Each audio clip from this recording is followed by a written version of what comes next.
Good morning, my Teaserking family. How is everybody today?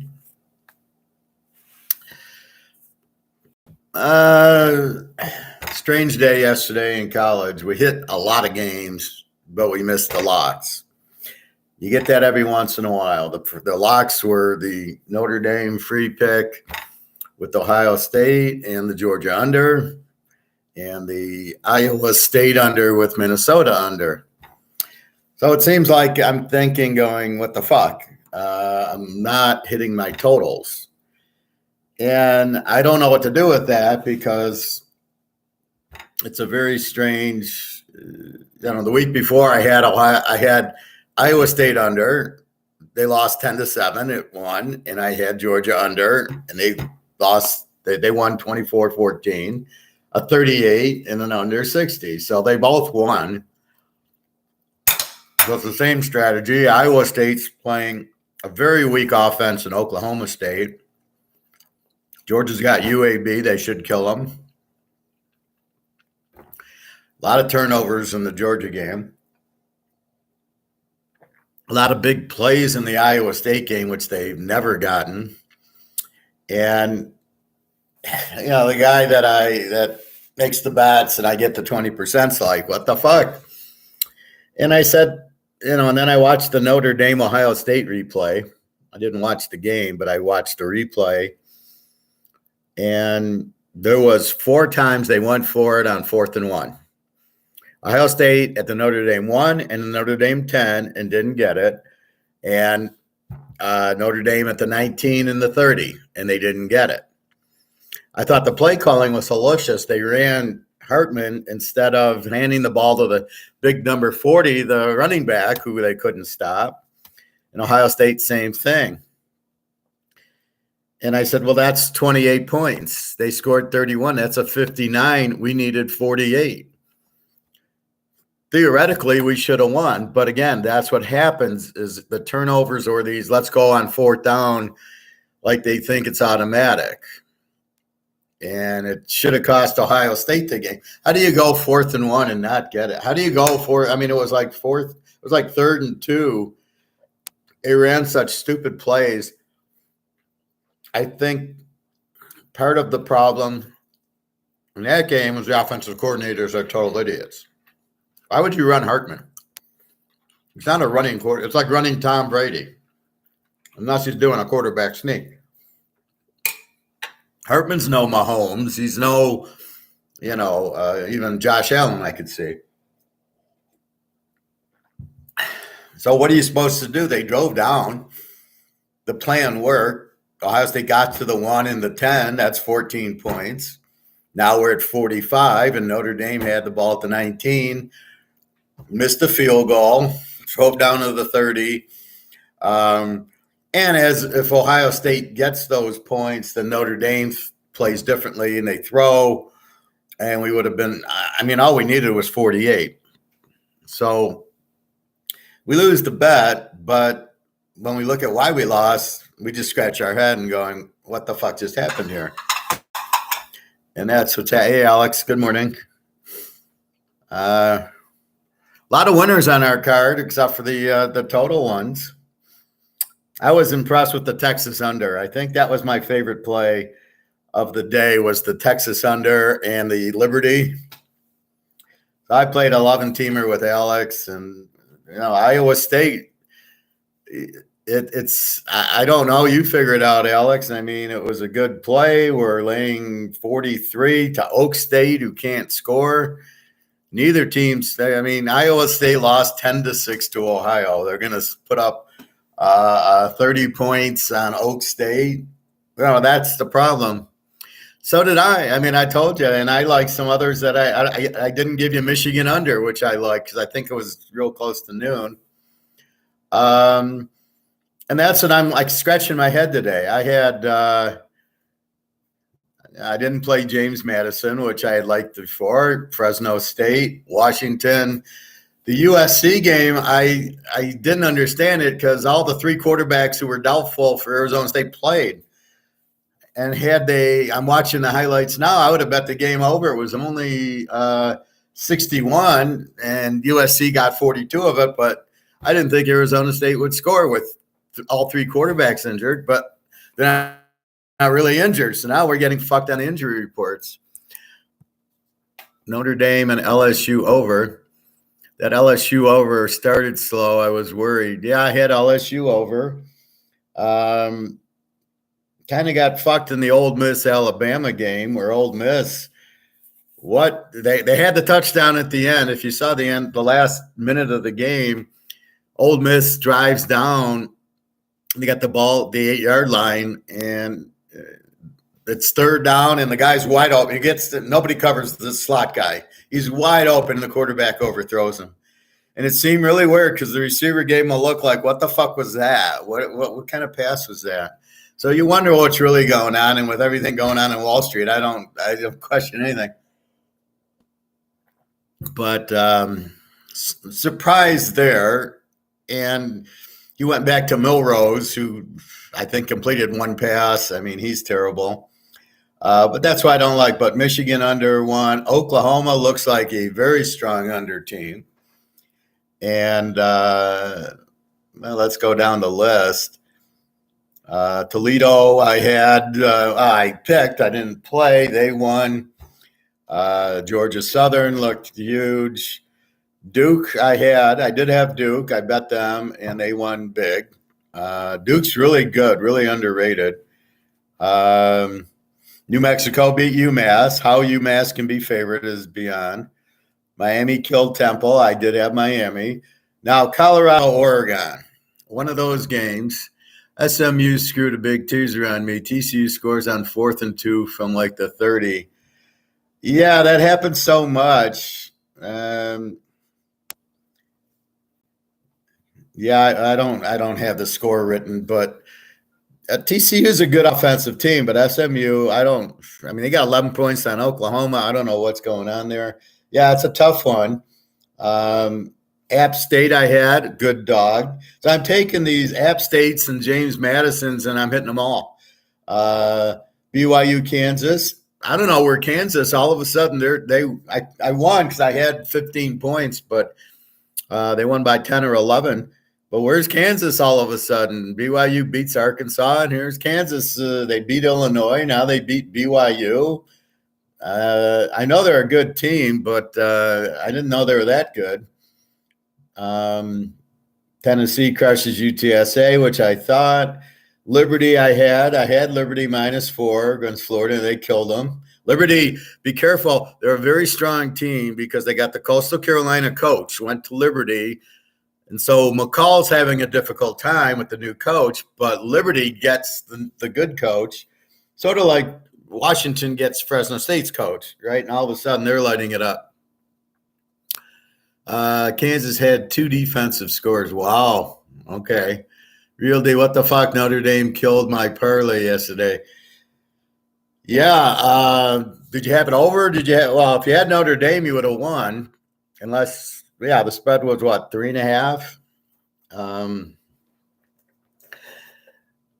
That was a really strange game with all the let's go for it on 4th down like they're automatic and nobody could make it. I was surprised at the score, obviously.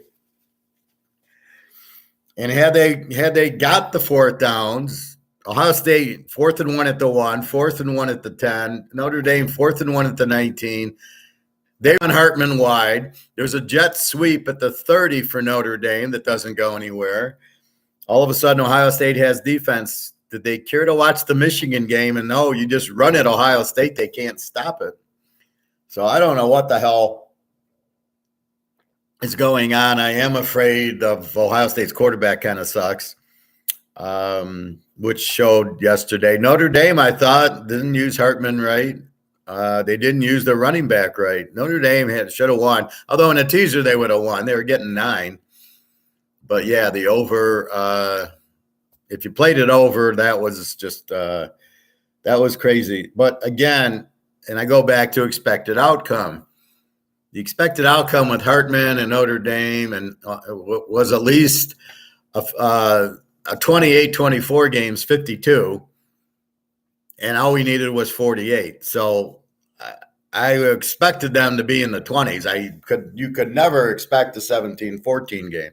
So is the philosophy correct? Did I make the right play? And I said to my guy who gives me 20%, I said I would have made the same play again if they played next week. I'd bet the over. Little frustrating, like Florida State and Clemson take the dog wins. I should have taken the dog in Ohio State Notre Dame. Obviously, after the game's over, I could pull a Madoff and say, yeah, see, I could have had the dog. It was a dog play, but I didn't trust that Ohio State was really an A team, and I thought Notre Dame with Hartman's going to score more, which they should have. I was really surprised that they were struggling so much. Hartman got rid of the ball good. They just couldn't finish. They missed a field goal. So they have the ball at the 19. They miss a field goal. That's 10 points there. Ohio State at the 1, Ohio State at the 10. That's 14 more. That's 24 points. We get 31. That's 55. I mean, it was there to win. It's not like Ohio State never got to midfield. So, what do I say? I mean, yeah, maybe I could have played Notre Dame as the dog because of Hartman, and Ohio State, I don't like McCord that much, but what do you do with it? Notre Dame was the dog. Well, then you won. You had 3.5, right? What was the score? 17-14? So you would have won with Notre Dame. Didn't you? I mean, so did you have Notre Dame getting the points, or did you have Notre Dame over? Hey, Sean. Kenzie recommended my page. Very nice of her. If you're into football or economics, you've come to the right place. I don't know what your spot of tea is, but that's what we talk about here. So gold, you should be interested in gold if you want to survive the crisis that's about to happen.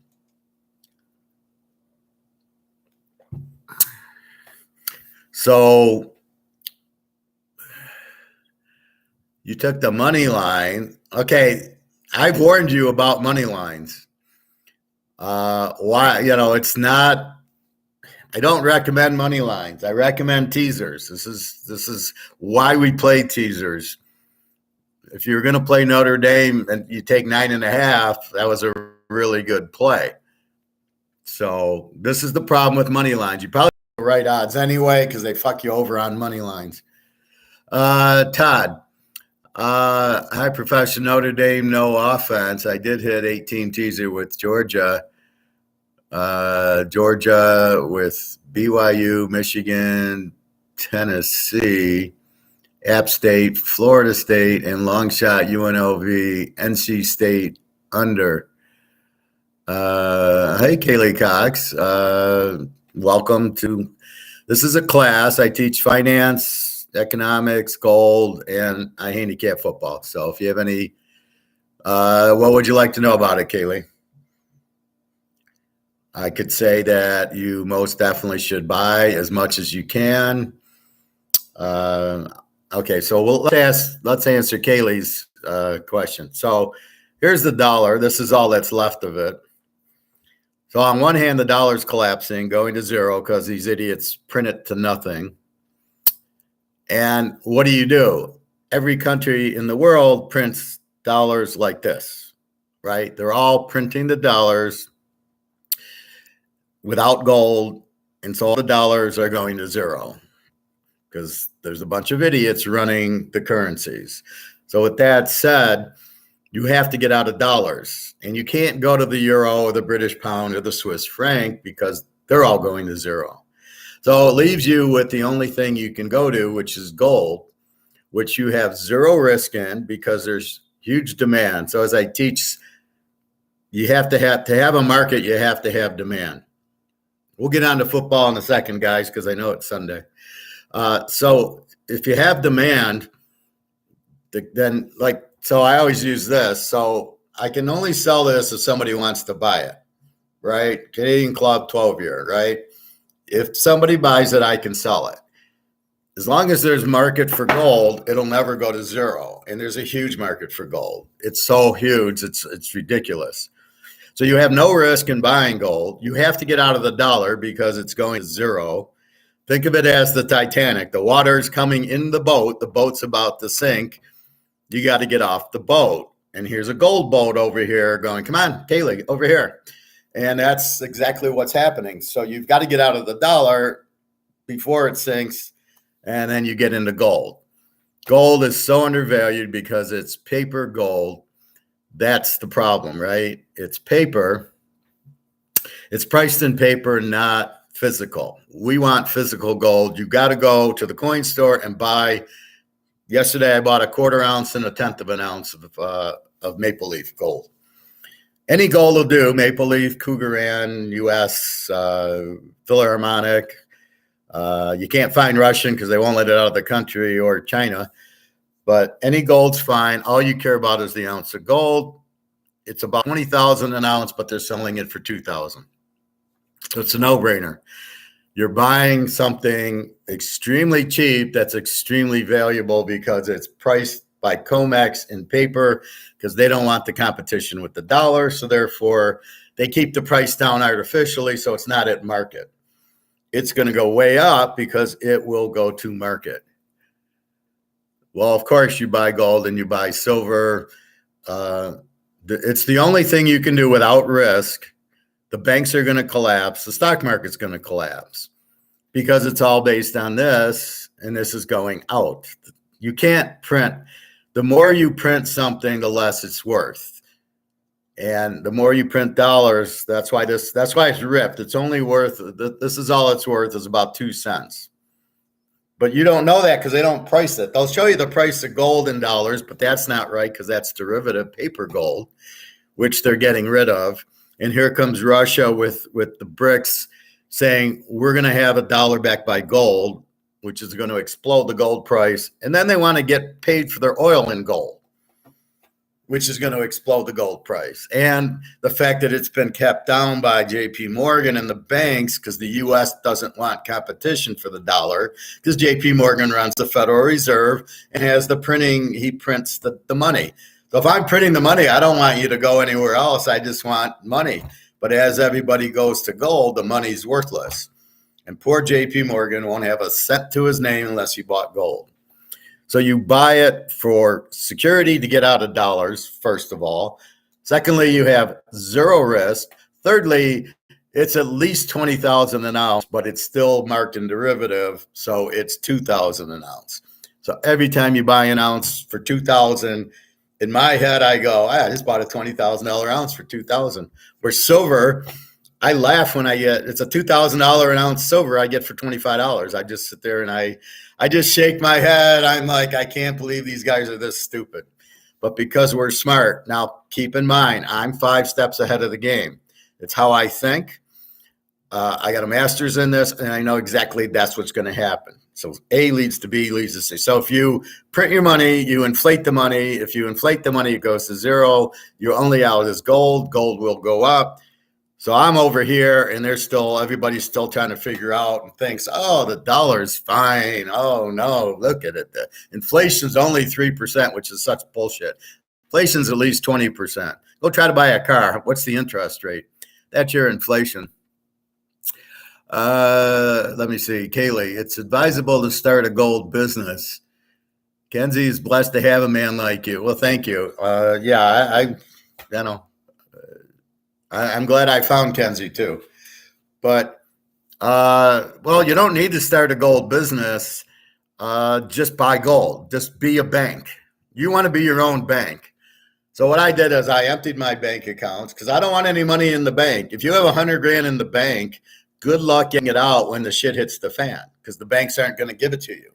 And what you do get out won't be worth $100,000. It'll be worth $40,000. So the inflation eats the value of it, right? So it's not worth anything, right? Go buy Fritos now. They cost $5 for a bag. It used to cost $2. Why? Because the value of the dollar is dropping. But there's no real point that the value of the dollar has this. So what it is the value of the dollar It goes down, but there's no show like gold. You look at COMEX, but COMEX isn't real. So it's a fantasy. So it says, oh, it's 1952 for an ounce of gold. That's add a zero to it. It's about 19,000. But they don't want to tell you because the U.S. government goes away because everything's in dollars here. But it's all worthless. Everything is worthless. But who wins? The Madoffs, the Wall Street, the banks. Why do you think they keep getting redone? Because the banks run the government and they say, oh, we lost all our money. And they give them and they pay them the money, right? What do? They bail them out, right? What the fuck is that? So if I lost $1,000 yesterday, do I get bailed out? Does somebody give me my money back on football? No. But the banks do, because the banks, so you must understand this, the banks run the government, not the other way around. They run the president, they run all the Congress, and they do everything. So you must understand that, but they're all going broke as the interest rates go up and the dollar's worthless. All the foreigners are pulling their money out. They're going to sell their houses and they're dumping stocks and they're going to get out of the bank. There's already been $1 trillion pulled from the banks here. All the banks are going to collapse. So you got to go buy a safe, pull your money into my money's in my safe. And then I go to the gold store every Friday or Saturday and buy as much gold as I can. And then I balance it having a little bit of money. And when the gold, what you're going to eventually do is you're going to take an ounce of gold and you're going to buy a house with it. Because when the money goes out, when this goes to zero and you got a $400,000 house, that's worthless because it's priced in dollars and dollars don't have a value. And I come along and I say, well, I'll give you an ounce of gold for it. It's the only real money there is. You're going to take it because at least it's money for you. And it'll be worth a couple $100,000 probably by that point. So you'll take the gold. You can buy the gold for $2,000 now and buy a house of $300,000 or $400,000 with it, in 6 months to a year, let's say, once the crash happens. So think about the Titanic at the end. In the beginning, it hits the iceberg, but everybody's like, we won't sink. We can't sink. And the guy says, believe me, we're going to sink. It's over the bulkheads. We're all sinking. But the people aren't reacting. And then as they see the water up to their waist in the hallways and in the kitchen and in everywhere else, the panic sets in and they start realizing they're all fucking dead unless they get into the boats. And that's what's going to happen. There's going to be this massive run into gold and silver because they'll realize that's the only safe haven. And then our gold goes to the moon. It's going to go pretty high anyway once because of the bricks, but then the gold goes to the moon and then you're sitting there going, oh, okay, what do I'll buy this house and I want a Ferrari and a Mercedes, and you'll be perfect. Now you're not going to take gold to go to the grocery store. You will sell gold. They'll have a new currency. You must have a medium of exchange. That's what this is. The difference is this should be backed by gold, not just printed freely. So because the new dollar has to be made backed by gold. But this is a medium of exchange, which means I go to Target and buy Coca-Cola. I'm not going to take my gold and silver. It's like if you have a Rolex now, you don't take the Rolex to buy groceries. You sell the Rolex to get money to buy the groceries. So your debit card will still be there. Your bank will still be there. Or they'll have some form of banking where you have money, you have a medium of exchange, but you're not going to go like, oh, how do I get change for my ounce of silver, which is now worth $5,000 for my ounce that I paid $25 for? What is that? How do I go to Target? How do I go out to dinner and use it? You don't. You get cash. It's not going to barter. People are so stupid. They think it's going to barter. You're going to sell it. Just like a Rolex. What are you going to do with a Rolex? You got an asset. The key is to get real assets. You can get baseball cards are real assets. You can get gold and silver, which is really money. It's really the only money on earth. You can get Rolexes, paintings, Picassos and stuff. But you don't use those to go to the grocery store. You sell those. So you go on eBay and you sell it, and whatever currency we're dealing with is what you're going to use.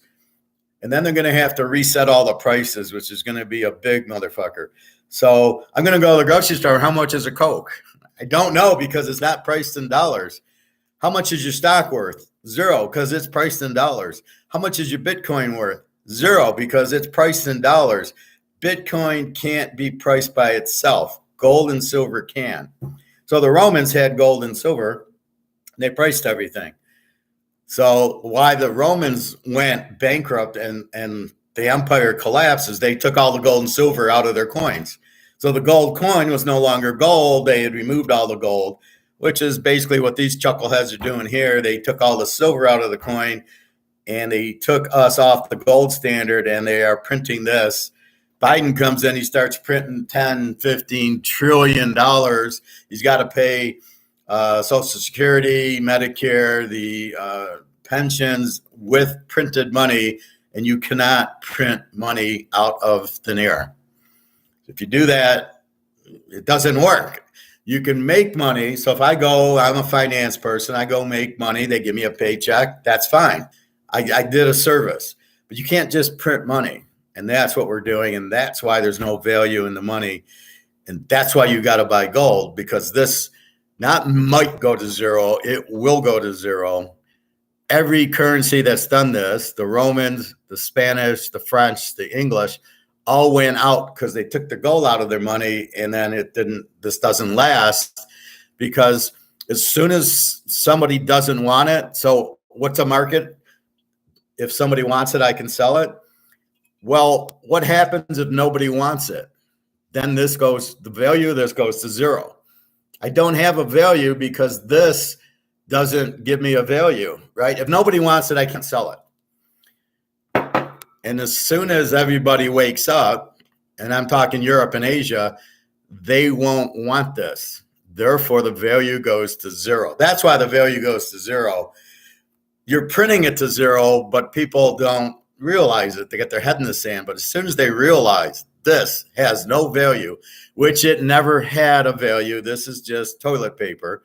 Once people realize that this doesn't have value, they get the fuck out. Where do you go? You can't go to the euro, the British pound, the Swiss franc. You have to go to gold and silver.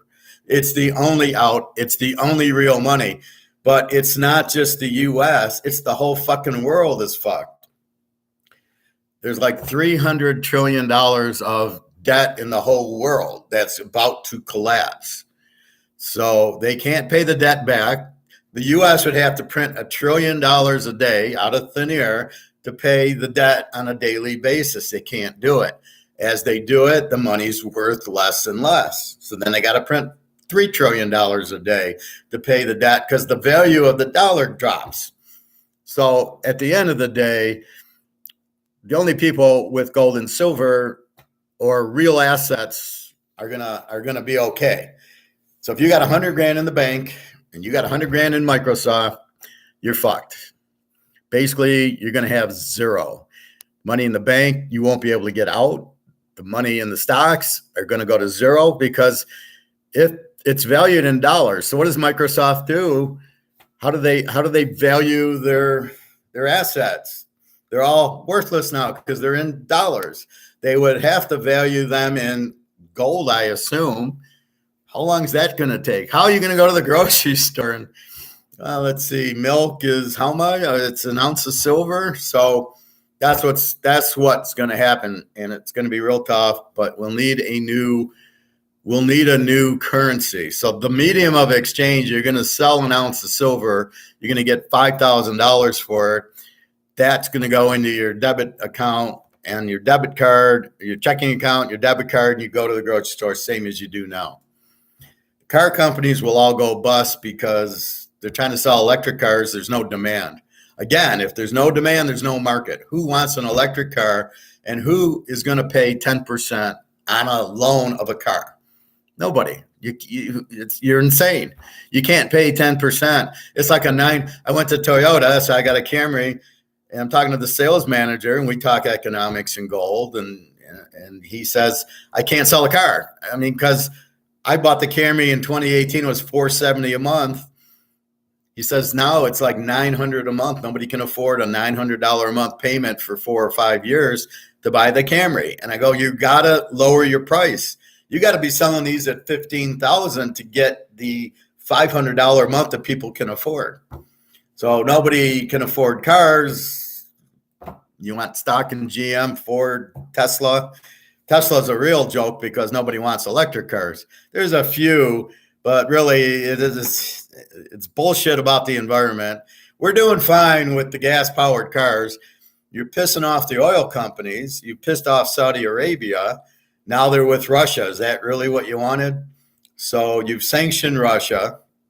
So it's a very, very thin game that we're playing. That's not put it this way: the boats hit the iceberg, and now we're watching the water rush in, and it's just a matter of time that people understand the boat's sinking. And over here's a gold boat that you can get on if you get on it now. But if you wait too long to buy gold, the price of gold is going to go to $10,000 an ounce. Can you afford it then?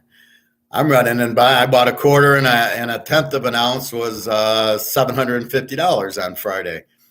Okay, I can't afford an ounce every week, so sometimes I don't mind the quarters and tenths. They're Maple Leafs. I didn't care. I'm buying gold. Now I got more gold because I know it's not, there's zero risk, and I know it's going to go to the moon. So that's a fact. That's not, I'm guessing, like football. I'm hoping the Detroit Atlanta game goes over, but I'm not 100% sure. Like we were talking Notre Dame, Ohio State. Should have went over, but it didn't. But we hoped it would have.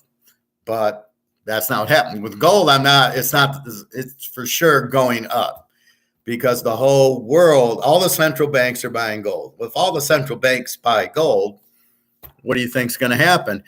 There's demand, which means price goes up. So once COMEX is done price fixing, so again, JP Morgan doesn't want you in gold. They want you in this because they have the printing press and they own the Fed. But Russia and China are best friends in this because they say, fuck you. We know this has the same value as a candy wrapper, Putin said. Russia's got 32,000 tons of gold, and China's got 60,000 tons of gold. I think they want the price to go up. And they want to get paid for all their oil now that Saudi Arabia is in BRICS with Russia. They got 80% of the oil. They're saying, fuck you with the electric cars. We'll all be driving gas-powered cars. And so they need the gas, and you need it for everything anyway. And windmills and solar doesn't work. That's a joke. We'll never survive on that. So they want to get paid gold. They don't want to get paid in this because they know it's crap. So they want to get paid in gold for their oil and their energies and their natural gas as well as that. So that's what they're looking at. And so the price is going to go to the moon. And there's nothing JP Morgan can do. Why the U.S. is not buying gold, we don't have any. What do we got? Fucking children running the government? How can you not have any gold at this price when every other central bank in the world is buying gold? So they're all wrong and we're right? That's bullshit. We're wrong. They're all right. Putin's not stupid. We know he's not stupid. He's got 32,000 tons of gold. Well, maybe there's a reason he's figured that out. Kaylee. Okay, thank you for the advice. You're welcome, Kaylee. Time. I'm usually here 7 days a week. Little later in the afternoon for during the week, but on the weekend we got football. So it's a pleasure. You're welcome, and say hi to Kenzie for me. All right. Yes, buy gold. Okay. So back to football. USC doesn't beat Arizona. They beat them by 14, but then Washington kills Cal. So again, the expected outcome, Fresno State killed Kent, had Fresno State there. Again, I don't know what happened with Northwestern Minnesota, but it didn't just fool me. The over-under was 39, and they played a 70. So it's fooling Vegas, which I know gets fooled a lot, but it fooled me, and I don't get fooled a lot. So I'm scratching my head with these over-unders, and I'm looking like, what the fuck? But the more games we play, the more I start seeing now, Oklahoma gives up 5-6 points a game. Michigan, I've had under every week. I've won with them. So I got to so then I start playing with myself going, why aren't I locking Michigan? Why am I locking the Notre Dame Ohio State game when here's Michigan 35-7? They're a 60 point. No, they were a 50 point. So they played a 42. I think it was 35-7, 31-7. But it was like my decision making is a little off. I already said, I'm going to play the Notre Dame USC over. And you can't think like that. You've got to just study the game as it is. So I'm getting a little bit of bad luck. I'm picking a lot of winners, but it's like, hitting the BYU Kansas game and hitting the Liberty Florida International game. I got to focus more on those. I want to play it safe and go with, Georgia under, Notre Dame, Michigan under. And it's just really messing with my mind how I'm losing those games. So I lost Iowa State under, Georgia under, and Minnesota under. Are you kidding me? And then Michigan won, and then Colorado and Oregon playing under. Wait a minute, that's supposed to be over, and it was an under. Now that's exactly. I know Bobby wanted Colorado, or thought Colorado would cover. I warned them that Oregon at home is going to lay it on, but I didn't want. I had it over 63, and what I didn't want was what I got, 35-0 at the half. What the fuck? 35-0 at the half. I know I'm dead because that's all I did, 42-0. And then Colorado got a late touchdown, but I didn't have a competitive game. I was expecting 45-21. Then I cover my over. Fucking Hawaii got 10 points on them. And there's prime time 6 points with touchdown real late in the game. That's the problem with it. I thought Colorado would score more. Again, I'm being deceived by the TCU game a little bit. And against Colorado State, they struggled defensively. So I know Oregon was going to score. I thought they'd put up a 50. And they would have if they needed to, but they're up 42-0. So they're just that. Now we've got Colorado going to USC next week. Now what do? I'm watching USC Arizona State. USC doesn't even care. They're not even trying. And is their defense going to do any good against Colorado? Again, I am not one of these Coach Prime guys. I'm not blinded that Shedeur Sanders is the Heisman. I don't even think he's any good based on, he had a good game against TCU, but Colorado State, he sucked. Nebraska, yesterday, he clearly sucked. And let's see what he does against SC. I guarantee you they blitz him. So that might be an over game. But now I'm going to be more careful and patient and look at the number. Before I jump to it's an over, I'm going to see what's the number and go from there. All right. So we got pros to look at. It's 11:30. We got till 1 o'clock. We should be okay. Your free pick is San Diego plus the 8 against Minnesota.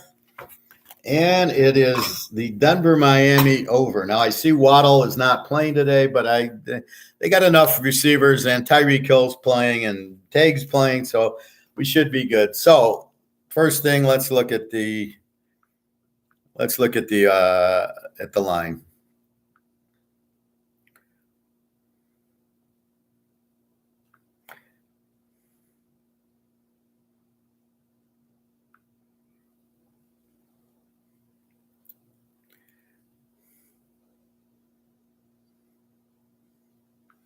All right, I'm on scoresandodds.com,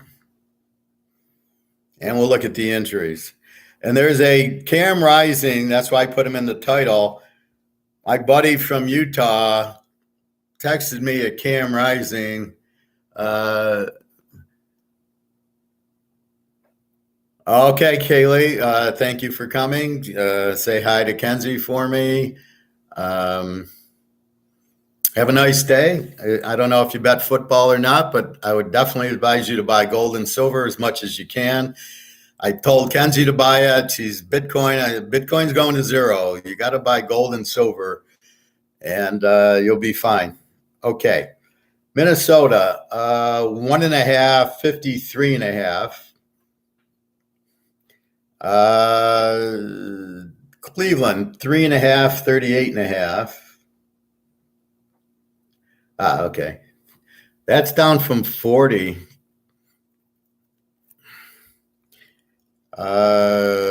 Okay. Jacksonville, 7.5, 43.5. That's down from 8.5. And I think Stroud is playing. I've got Richardson out, Minshew in, and we've got Vince Young out for Carolina, Andy Dalton. And I know it's not Vince Young, but I want to have fun. It's Andy Dalton in for him. There's no difference between him and Vince Young anyway.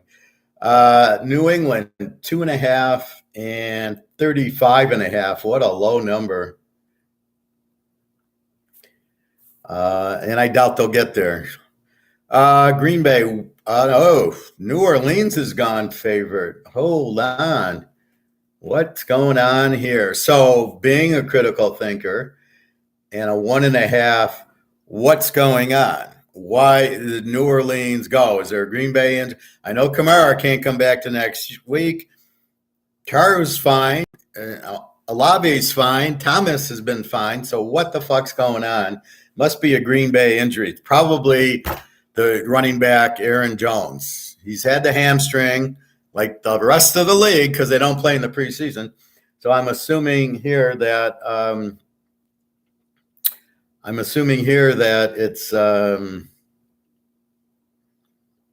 it's got to be Adam Jones out, but that would make New Orleans favored. I mean, I never thought he was playing anyway with the hamstring.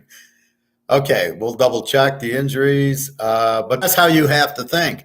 What made the line change, right? And in this case, it's more than likely a Green Bay injury, and it's more than likely Adam Jones, who we know has had the hamstring. I don't think Jordan Love, unless he woke up injured, that's a different story.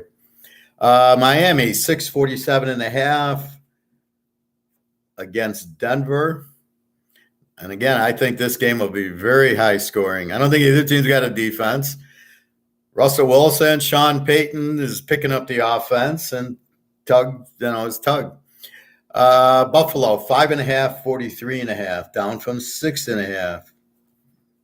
What's going on in Buffalo land? Now, keep in mind, Buffalo needs to win. They're 1-1. Kansas City needs to win. They're 1-1. All these good teams that have lost need to win. Cincinnati's 0-2 and desperate, but we don't know about Joe Burrow. I can't play Cincinnati. Detroit, 346.5. And my biggest question, why is Detroit favored in this game? Baltimore, 7.5, 43.5, down from 8.5. Probably because Gardner Minshew's quarterbacking. So look at the difference when Richardson is 8.5, 9, and when Minshew goes down. Baltimore. We got Seattle, 5 and 42.5. We got Dalton in for Young. I think it'll be higher scoring now. You got a real quarterback playing.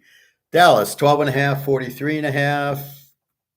No line movement here. Not surprised. Kansas City, 12.5, 48.5. No line movement. Not surprised. Oakland, 343. This is up from started at Pitt minus 1.5. Then Oakland went to 1.5, then 2, now 3. Have no idea why. 43. Philadelphia, 4.5, 45. Down from 46. And Cincinnati, 2.5, 43.5. Was it 2.5? Went to 3, 43.5. What's going on with Joe Burrow? Even if he plays, I think I like the dog in the game. So now I'm struggling. Do I take the totals, which I'm missing, or take the teams?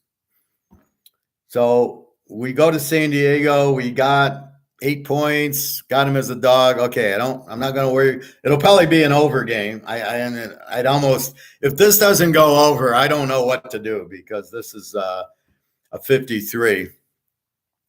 So let's check injuries now.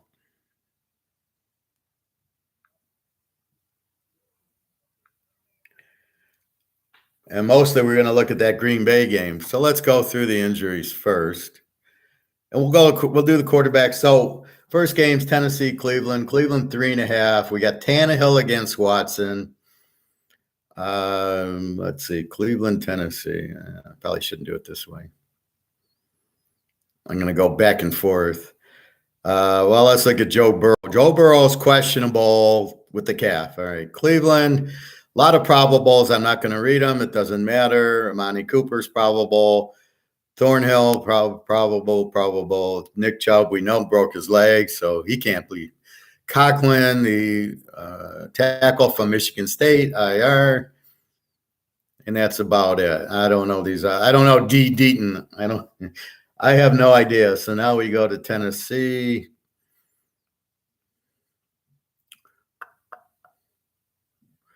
Yeah, I should probably, let me just go through the teams in order instead of trying to track them. So we got Tannehill against Watson. I've got them both as under teams, so probably be a low scoring game. Although I think where I'm getting screwed in college is I'm doing the proper procedures, but the numbers aren't correct yet because of the Division II games. So I'm really seeing it thinking, oh, this is a high scoring team or a low scoring team, but it's not there, or the injuries. Well, look at Colorado. I mean, how do I, now I knew Oregon was going to hold them down, but what do I do? Hey, G, how are you? Hope you're having a good day. So Arizona. So this looks like an under game. Tannehill, Watson. Watson's been playing terrible with Chubb. We'll see about what's going on, but superficially, my score is 17-13. There's a little trend for Tennessee in a teaser that they're a good dog. They're a good under team based on their coach. Let's see. So let's go through the injuries, then we'll go back to this. So Arizona, Woods, a linebacker's out. Who knows?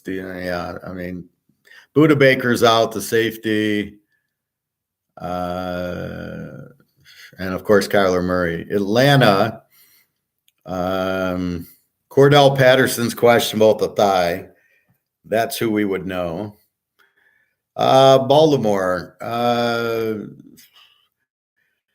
Now they got their first 6 guys are out. They have a safety out, linebacker out, a center out, an offensive tackle out, a running back out, and Odell Beckham Jr. is out. So that's why Baltimore went down from 8.5 to 7.5. I don't know that matters. Lamar can't hit a broadside of a barn. Duvernay is playing. Clowney is playing. Lamar's playing.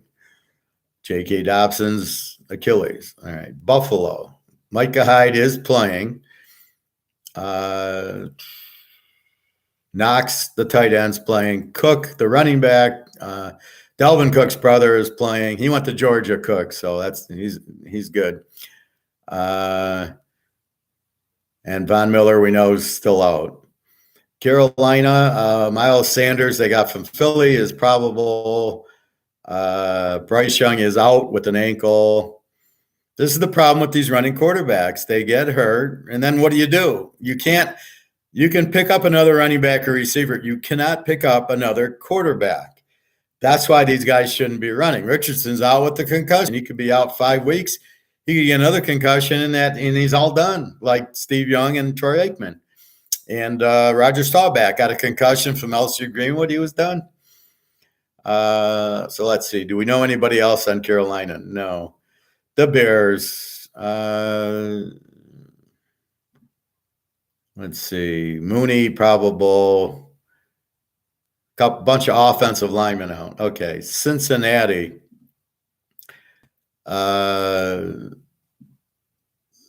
Scott, probable. Anderson, probable.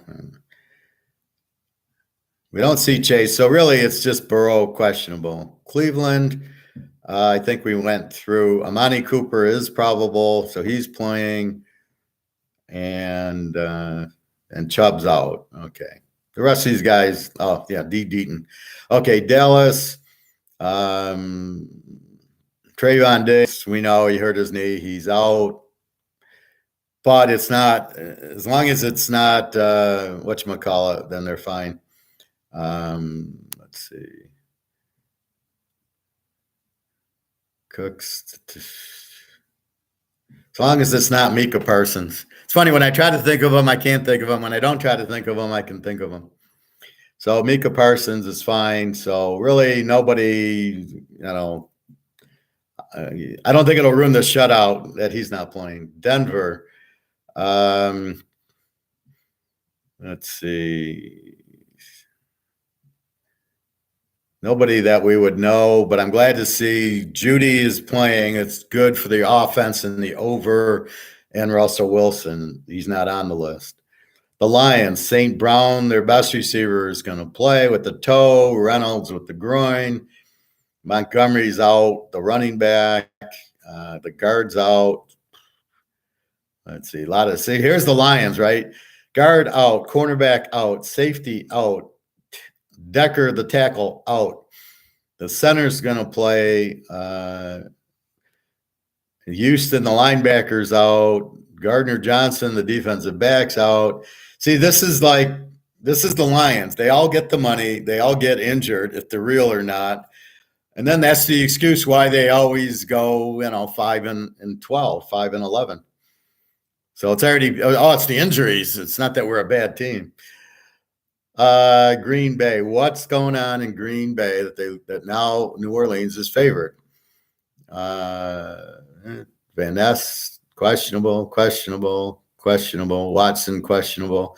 Adam Joe is questionable, unless they've ruled him out, would be the only reason I can think of. It says questionable here, but maybe right now Vegas sees he's out. I don't know. I hope your day is going well. San Diego's free. Yeah, take San Diego plus the 7.5, 8 with, if you're teasing it, with the Miami Denver over, which I'm really getting sick of the over-unders not performing as they should. But yes, that's the free pick. Houston. San Diego is such a beautiful dog, so that's hopefully okay. Houston. Stingley's out, the cornerback from LSU. CJ Stroud's probable with the shoulder. So all three of these young little quarterbacks are hurt. He's playing with the shoulder. Otherwise, I can't name one guy we would know. K. Green, the guard, is on injured reserve. Do we all know who he is? Of course not. Houston, I think, is the worst team in the league, but then there's the Bears, the Lions, the Arizona. So there's a few of them. Indy.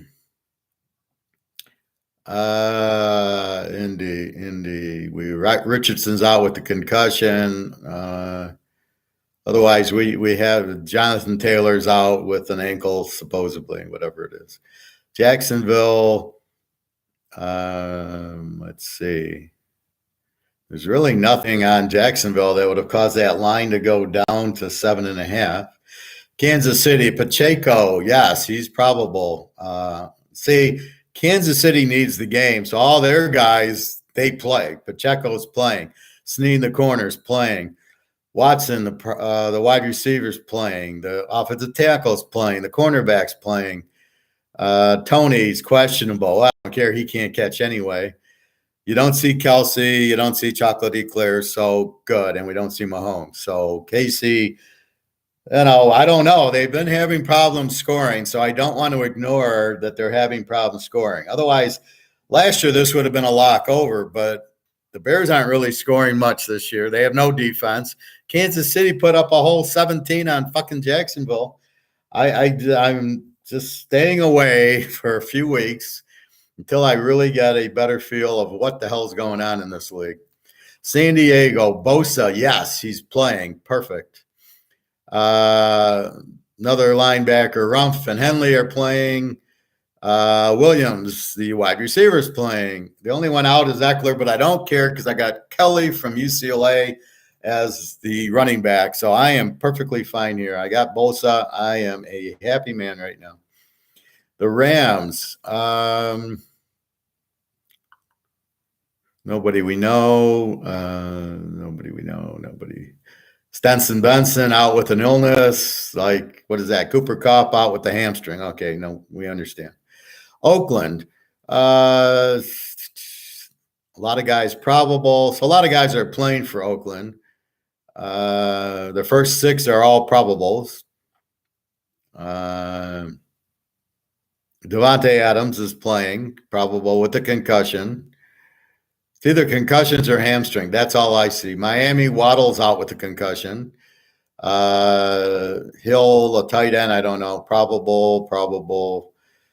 Ahmed, the running back from A&M, is doubtful. Van Ginkel, he's probable. They made a big deal about him. Tyreek Hill's playing with the ankle. So we should be okay for our over. A lot of 2 quarterbacks are out and 2 DBs are out for Miami. It's perfect because we want a lot of points.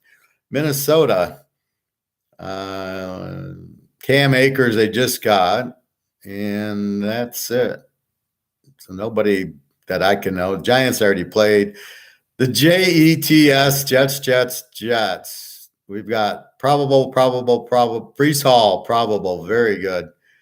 Van Carter, probable. Becton, probable.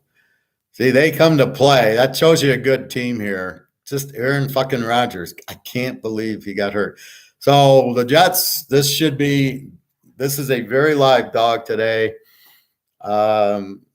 The over-under is down to 35.5. It's such a low number. But I think the Jets win it straight out, and you get 8.5. New England, let's see. Offensive lineman out. Defensive back out.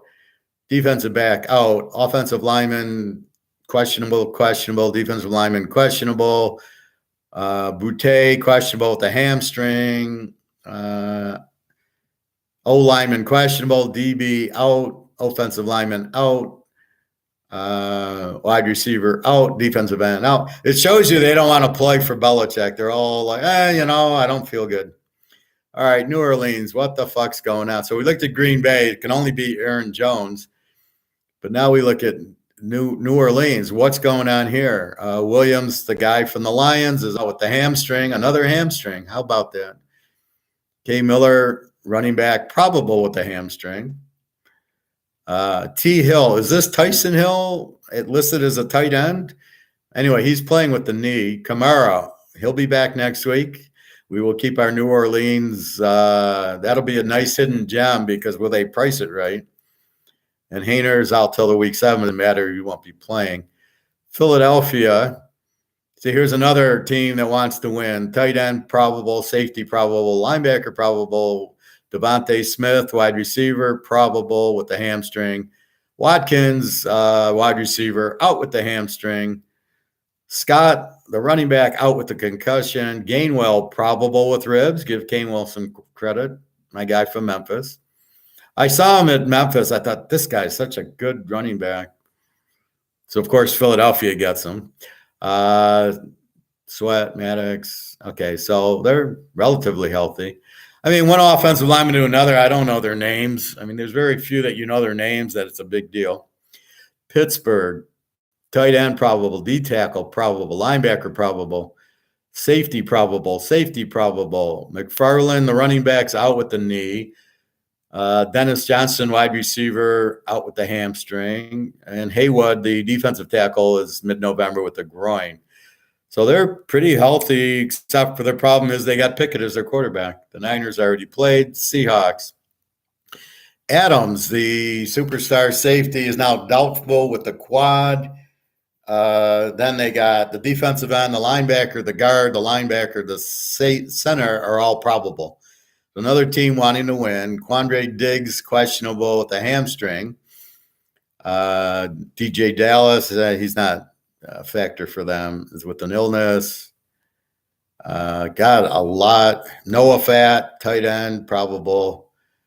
DK Metcalf playing with ribs. That's good. Kenny McIntosh from Georgia, my man, is out with the knee. Tampa Bay. I don't know anybody. There's no Gronk. There's no Brady. I have no idea. Cage is on out with the knee. The receiver. I don't know. Vaughn and Edmonds, the running backs, are both out. And then it's just guys I'd never heard of. Tennessee, let's see. They're coming to play. Defensive tackle playing, linebacker playing, Derrick Henry playing. Love it. Good for the low score. Gifford, linebacker. Hooker, DB, yes. DeAndre Hopkins is playing. So Tennessee's coming to play. And they're getting 3.5 from Cleveland without Chubb. I think they're a live dog there, Tennessee. And that leaves us last but not least, Washington at home against Buffalo. Safety probable, defensive tackle probable, defensive back probable, C. Samuel, wide receiver probable, Brooks Robinson, running back probable. Down the list, Mathis. And Aaron Rodgers, the tight end, is there. So I don't really. The only thing I can think of is White's not playing. Is what's his name? Adam Jones must be out for Green Bay. Otherwise, why would they be a home dog? So let's go through the professor's scores. I had 30-10 the Niners. I want credit for this, and they won 30-12. So when I'm on, I'm on. Hopefully it'll be more than just that game. I got Tennessee 17-13, a low score. They're a good dog. Henry's playing. Tannehill's playing. Hopkins, the receiver's playing. And I like Vrabel. Cleveland without Chubb Watson's terrible right now. So he ain't winning the game for you. San Diego 27-24 with Minnie. Post is playing, everybody's playing, and they're a much better team, better quarterback. The only difference is Minnesota's got Jefferson. We know he's Hall of Famer. Atlanta, Detroit, I got Atlanta 31-30. Riddler against Goff. I don't know why Detroit's favored in the game. They're not the better team here. This is what we want, a weak favorite. We got it, Detroit. We got Atlanta, who looks very strong with Bijan Robinson and the other running back. Riddler's fine. He's not killing you. And they're focusing on their strength running the ball. The Lions have no strength. Their defense, terrible. Atlanta's going to have the ball for 60 minutes in a game? 15-minute quarters. They'll have the ball 40 minutes. They're just going to run it down their throats and there's nothing the Lions can do to stop them. The Lions have one strength is Hutchinson, the defensive end, but he's pass rushing. So where's all the running going to go? Right at him, and good luck. He won't be able to rush the passer at all. Baltimore, 27-14 against Indy, although with Minshew, I might make that, let's say 27-17. He'll be a difference. He'll get you some more points. New Orleans, Green Bay. I had New Orleans winning 27-24 as the dog. Now they're favored. Now I'm not sure about taking Green Bay as a home dog here. I think the dog's the play. I just, again, Adam Jones being out, I thought he was out last week and they still won. Or no, they lost by 1. I don't see this being I think this is a very close game. So Green Bay at home as a dog, I think is good. The Jets in New England 2.5. I got the Jets 20-13. Jones against Wilson. I have no problem with Wilson. He beat Buffalo. Jones sucks. And, if New England's going to throw the ball 50 times, they're going to get sacked 10 times because the Jets have the second or third best defense. I think the best defense is Dallas, closely by the Niners, and then closely by the Jets. Those three are way above everybody else. So I don't see New England lighting up anything here. I don't think they'll win. And I do like the Jets here as the dog. Denver, Miami, here's your free play. Take the over in the game. Now again, I'm watching last week's Denver, Washington 68-point game, and Miami played San Diego to a 70-point game. I got two live offenses and nobody has a defense here. The game's in Miami. Yes, Waddle's out, which I'm not happy with, but I'm not really. The big receiver's Tyreek Hill. He's playing. If he was out, that'd be different. Then I'd take Denver. But it's 6.5, 47. I'm only needing 41. If I can't get a 41 here, I don't know what I'm going to do. I'm going to lose my mind if this game doesn't go to 41. There's no defense. Miami doesn't have one, and neither does Denver.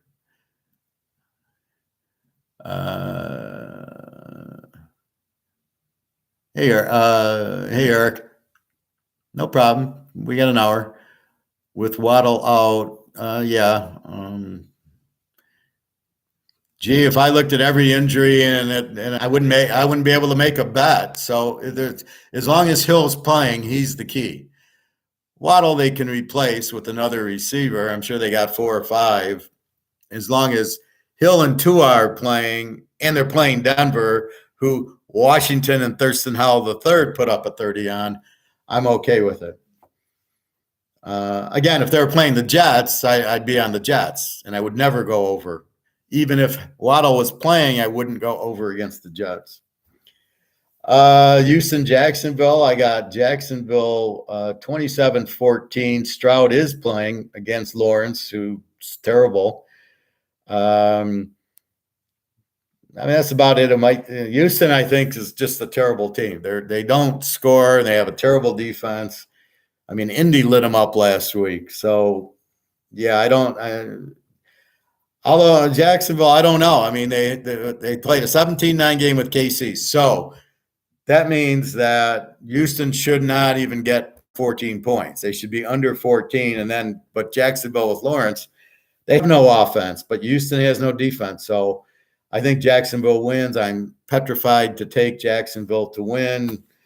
Houston in the same game last year in Jacksonville won the game because Lawrence couldn't complete first and goal at the 1 and he couldn't score. I mean, so you're dealing with just very inept. So I stay away from those guys. Buffalo 5.5. Allen against Howell. I like Buffalo 31-17. I think the 43 is a joke. I had 37 with Buffalo, and Washington lit up Denver. I don't think Buffalo's got that great defense, and Washington's got a good offense and a bad defense. I think Buffalo can get us most of the way there. Like I said, 31, and then we get a little bit from Washington, 17. You can probably bet on Washington or Buffalo to win, but after all I'm seeing, I'm not confident that they're just going to win, but they probably will. Seattle. Now, this was 27-10 with Young. I now got to go 27-17 with Dalton. That's the difference Dalton makes. He's going to get you more points and less turnovers. So I see Carolina now with 17, and Seattle should be now, after playing the Lions, got their act together. So I think 27-17. Why Dalton isn't starting, I have no idea. I don't see any value playing Young, and you got him injured, which is why you didn't play him in the preseason, right? You don't want to get him injured, so you throw him in now. He gets injured. You don't play Richardson. He gets injured. What the fuck are you doing? And then you got Minshew. So Indy's much better with Minshew. Carolina's much better with Dalton. What the fuck? It's like running a company and you've got, I got a CPA over here, but I'm not going to use him. I'm going to use this bookkeeper and let her run finance. It's just ridiculous. I'm going to go Dallas, Miami over, San Diego over, Atlanta. I guess I like San Diego. Bose is playing, but good luck. Atlanta. Okay, so you're changing. I got Miami over, San Diego, Atlanta over, and Dallas under. So, okay. Yeah, Dallas, I got 38-0. They should shut out Arizona. The way their defense is playing, Arizona against the Giants, but I cannot take Joshua Dobbs seriously. Prescott will probably give us a couple interceptions, him being him, but I think this got to be low scoring with Dallas's defense. I mean, I don't know. I don't see how you're going to get 50 points with Dallas's defense on the field unless Prescott throws 5 pick sixes. KC Chicago. I got KC 31, Chicago 17. Fields against Mahomes. Fields looks like shit. Their defense looks like shit. Mahomes' offense looks like shit. They do have Kelsey. They do have Chocolate Clear. They've got Pacheco playing. They should roll Chicago, who's such a bad defense. I think KC finally gets into the 40s today, but we'll say 31-17. They should cover the 12.5 or 6.5. There is a trend on Kansas City or against Chicago in this case. Dallas, Arizona, I just mentioned 38-0. I don't see how Arizona does a whole lot in the game. Dallas has been just murdering. I mean, they put up 30 on the Jets. Don't put up much. Now, it could be like USC. How motivated are they to play this game and win the game? Now, it's the NFL. They should be, but they could sleep a little bit through it. But their defense won't. The defense will be there. And Micah Parsons will kill Joshua Dobbs. So definitely see that. Oakland, Pitt. Why is Oakland favored by 3 in this game? I got Pitt 17-13. Probably a low-scoring game because your quarterbacks suck. Pickett and Garoppolo. The defenses right now are both over defenses, but we saw Pitt play pretty good last week, beating Cleveland, but not really great. They got 2 touchdowns by their defense, but not. They didn't really hold Cleveland to nothing. So I just don't know why Oakland's favored. Like I don't know why Detroit's favored. Philly, Tampa, Philly 4.5. I got 24-20 Philly. Tight game. Hurts in Mayfield. Tampa, let's see. Okay, you guys think Tampa's for real. Their defense, let's see it. Philly, is going to bring it. Receivers are playing. They got the running. So the Georgia defense, let's see if they get that tweaked. Again, new coordinators for Philly. It's going to take them 6-7 games to fine-tune it all. Their defenses look terrible, giving up 20 to New England, and last week gave up 28 to the Vikings. So, and that's what you're looking at. I'm looking at the Vikings putting up 28. On Philly, they should score a lot today. So, yeah, the over, I think, is in play in the San Diego game. And then last but not least, now that's Monday night for some reason.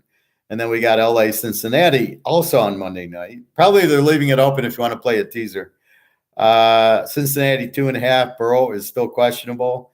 We'll just go by the line. If it drops to 1, Burrow's not playing. If it goes to 3, Burrow is playing.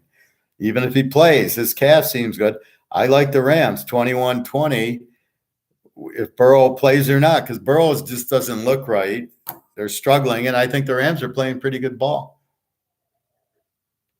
So I have no problem with the Rams. They played the Niners pretty close, 30-23.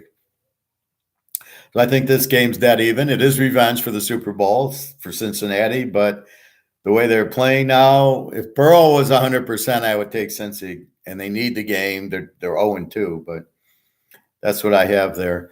Teaser trends. Small trend on Tennessee. A big trend on San Diego as the dog, and Minnie is a home favorite. They both play all the games close, these two teams. Trend on Detroit and Atlanta. Atlanta, kind of a weak road team. Detroit, kind of weak all over. But this year, Atlanta's covered both times. Indy, Baltimore, again, a trend on both teams. Baltimore's not a great home favorite. Indy, but again, it's new. You've got Minshew. So really the trend, Baltimore's trend works, but not Indy's with the new quarterback and the new coach. Denver, big trend against Miami. I think Miami's a weak home favorite. You can almost use Miami's trend maybe after this year with the coach and Tug. And then obviously you can't use Denver's because Russell Wilson in his second year and Sean Payton's in his first. So you got to wait at least till the end of the year to start using Denver. Let's see. Kansas City's got a huge trend. Now that you can use because Reed and Mahomes have been there 5 years. But I think it's against Chicago, and Chicago is just terrible. I honestly don't think they could beat Georgia or Florida State or USC, Utah. I don't think they could beat any of those. Dallas, big trend on them because Arizona is a terrible home dog. Now, can you use the trend? You've got Dobbs and a new coach. So kind of not, but still Arizona at home is not good. Dallas, you've got McCarthy and Prescott about 3 years, so you can use the Dallas trend. Philly, Tampa. Philly's the road favorite. It's a very strong trend. You can start using that because Hurts isn't he in his third year? And the coach has been there through whoever the coach is. I don't even know. And then Cincinnati and the Rams. Cincinnati's a huge trend. And you can use it because Burrow's been there now 3 years, and the coach. They've both been there 3 years. But I don't go back 5 years. I think this is mostly the last 2 years that I'm looking at.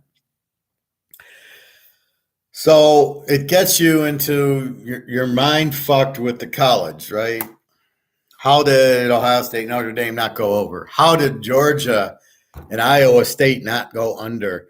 And you start mind fucking yourself because you go, what the fuck? What do I do here? Wait a minute. Should I get away from totals? This is the first time Georgia under let me down in 3 years. It just happened. They got a lot of points in the second and third quarter, I think.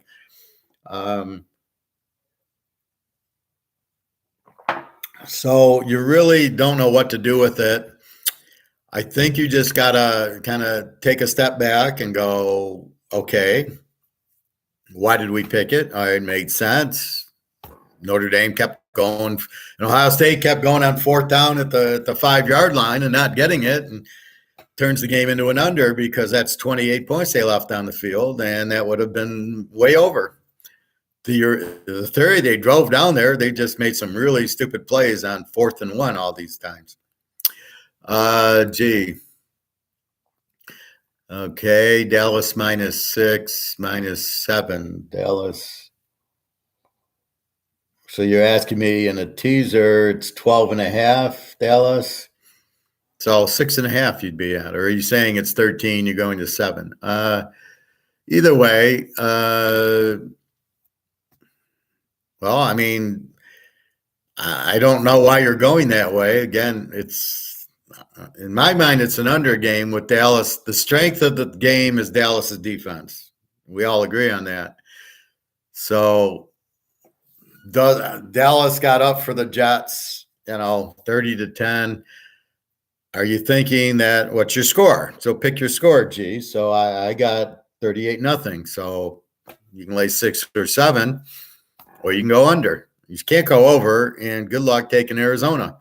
So it's either choice, and who knows? I mean, well, I mean, that's how I look at it. But, Dallas has given up, 5 points a game? They shut out the Giants 40-0. And then they beat the Jets 30-10. They're giving up 5 points a game. Now, the Giants we saw scored a whopping 12 on Frisco, and they put up a big number on Arizona last week. So it shows you when you play Arizona, there's not much defense there. And then against the good defenses, they had to play Dallas and the Niners. They're not going to score. So their numbers are a little skewed depending on who they play. They got to play Philly, they're fucked. If they go play the Lions, they'll score 30 points. So you've got it's almost like college where did they play the high school team? Oh, wait, they played USC, so don't look at their defense. There's a lot of art to this, so you got to be careful, but I don't see how Arizona's going to do anything. Not with Joshua Dobbs. I mean,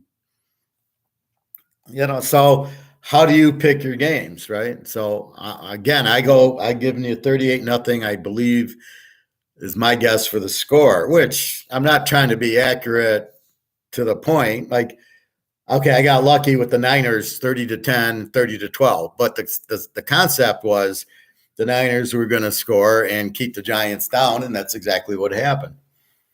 The under worked there. So the way Dallas is playing, it's I don't in pro ball. Let's say Dallas gets up 31-0. They're not going to keep scoring unless Dobbs gives them pick sixes and fumbles.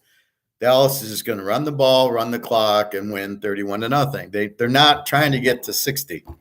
Sort of like Oregon, Colorado. Oregon got up 35-0, went 42-0, and that was it. They just ran the ball, ran the clock, didn't, no turnovers, and that's what you got. And then you didn't get over because they didn't need to score. So if Dallas is up 31-0, the only way it goes over is if the game is close and it's 28-24.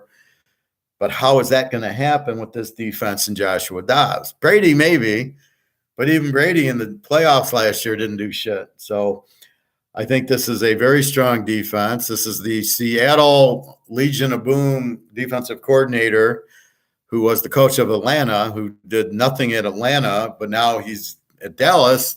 Again, the defensive coordinator, and again, it's a shutdown defense. The best defense in the league. So, to me, okay, I'm going to play them under like I played the Niners under, like I played the Jets under. Why I didn't lock the Jets-Dallas game last week, I got to be out of my fucking mind because I had two unders. The over-under in that game was 39, and so I did win it under 45, but why didn't I lock it? This is what's blowing my mind. The obvious locks I'm not locking, and I'm coming up with these other games that I'm locking that just blows like, why did I lock that game? Because at first glance, I love it, and then as I start eating the statistics, I start realizing, like Michigan, I should have locked Michigan, but I didn't. Why didn't I? Well, that should have been my free play, but I went with Notre Dame, Ohio State, because I've already got it preset. I'm going over with Notre Dame, USC, which I shouldn't. But that's some of the problems. So you try not to do that. So that's what you try to look at is so let's look at Buffalo, Washington. When Buffalo has the ball, are they going to move? Yeah. When Washington has the ball, are they going to move? Yeah. Okay, so there should be scoring in the game. Then you've got the 5.5. Do I take 11.5 with Washington at Washington or Buffalo even? I don't know. Buffalo, as I say, I warn against weak defenses. Now, their defense isn't terrible, but let's look at last week's game, week 2. Buffalo, what did they do? Where are they? Buffalo. They beat Oakland 38-10 at home. So they played a weak team with a weak defense and killed them off of a loss to the Jets. So look at the Jets. Look at the first game, 16-16. So I give them credit for scoring 16 on the Jets, to tell you the truth. I think the Jets are much stronger at home. I can't believe they're the dog. I can't believe the Lions are favored. I can't believe Oakland's favored. So when you just look at the game, you pick your score, and you try to rank the teams. Who's the better? I think Atlanta's better than Detroit. So I'm expecting Atlanta to be favored, and I got Detroit favored. Thank you. I mean, that's really that's all you can look for. And again, we have to bet these before the game. Unfortunately, only Bernie Madoff can do stuff after it's been played. So with that said, you try to be cautious. That's why we have our bankroll and we bet percentages of the bankroll because we don't know. As we know more, which we'll know more after this week, now we've got 3 weeks in the system. Now we can look at KC from last year and Cincinnati when healthy from last year and the Niners and Philly. And a lot of these teams we can take from last year and add to. Then you've got your new guys, Houston and Indy and Carolina. You can't use last year's. You got to use this year's. And you're seeing Houston really sucks. Indy seems to be able to score, and Carolina sucks also. So, now here comes the quarterback change. Let's throw a little monkey wrench in. We got Dalton instead of Young. We got Minshew instead of instead of Richardson. Well, that's a whole different ball game with those guys quarterbacking. I believe Minshew played last week, and that's why Indy beat Houston. And if I knew Minshew was going to start, if Minshew would have been the starter, I would have bet on Indy all day. But I didn't know it. So it's like, who do you bet on? Which idiot do you bet on, Richardson or Stroud? So that's really the problem with it. So that's what you're really looking for, is to try to figure out, based on the strengths of the teams and the weaknesses, that's what you're looking at. So I got the Z teams I got are the Giants. I'll say Z and W. Houston, Carolina, Chicago, Pittsburgh, Oakland, and Cincinnati. Now we know Cincinnati's not a Z team or W. Oakland's probably not a Z team, probably just who they played the first few weeks. The Bears are, Carolina is, Houston is. Houston, I think, is the worst, but the Bears are real close. I don't think the Giants are that bad. They just had to play Dallas and Frisco, so they look worse. I think the Lions are much worse. They're they're still the over team.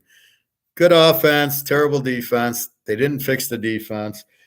This is why. So here's the ironic part. The Lions don't play their defense at all in the preseason in 3 games. You brought in all these new guys. You brought in a draft pick. You brought in cornerback. They need to play together. You need that chemistry in the backfield. And you don't have it, and you didn't play it. So we don't want anybody to get hurt. What happens the first 2 weeks? 7 or 8 of them are injured, hamstrings and everything else, because they didn't practice. So now you're dealing again with the worst defense in the league. You haven't fixed shit, but you keep selling it like it's all better. No, it's the same shit over defense than it was last year.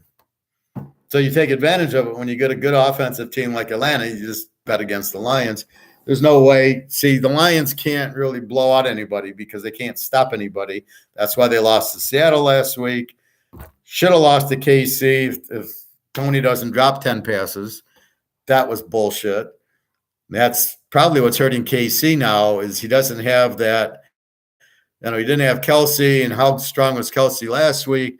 Kelsey should be better, and especially against the Bears. They should light the Bears up, and that should get them going, because the Bears have no secondary. I don't think the Bears could beat, I know they couldn't beat Georgia. They probably couldn't beat Florida State. If Rising was playing, they couldn't beat Utah. Okay, that gets us to Rising. So I'm going to show you my friend Scott, who's from Utah, sent me this about Cam Rising.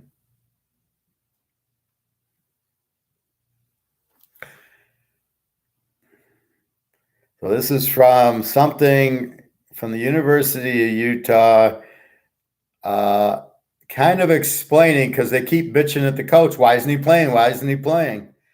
Well, there it is. Cam Rising's return to game action is not up to Utah, but to his LA surgeon who did the knee surgery on his ACL. So I'm confused. If the surgeon doesn't allow him to play, he can't play, even though the university doctor says he's fine. He practices with no restrictions. The coach wants him to play. He wants to play. He's practicing. What the fuck's going on here?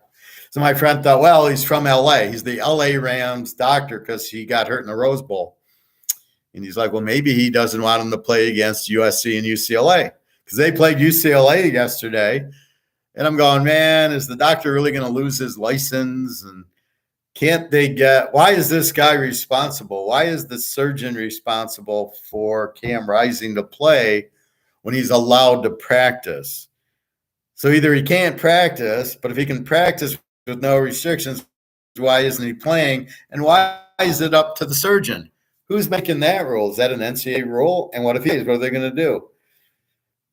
Can he get another doctor? So let's get rid of this doctor and go to the University of Utah's doctor and then if he's okay to practice, he's okay to play, but he can't play, and he's been good for 3 weeks now. So this is the problem with why we see Cam Rising continually. Is he playing or is he not playing?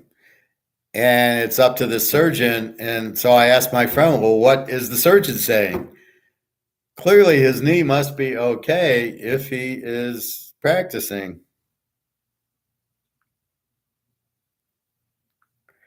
So it's very confusing to understand what is going on. So the coach is pissed off. That's how this came out, because they keep asking the coach, why the fuck aren't you playing him? He's practicing. And so he finally says, it's not up to our doctor. It's up to the LA surgeon who did the knee surgery.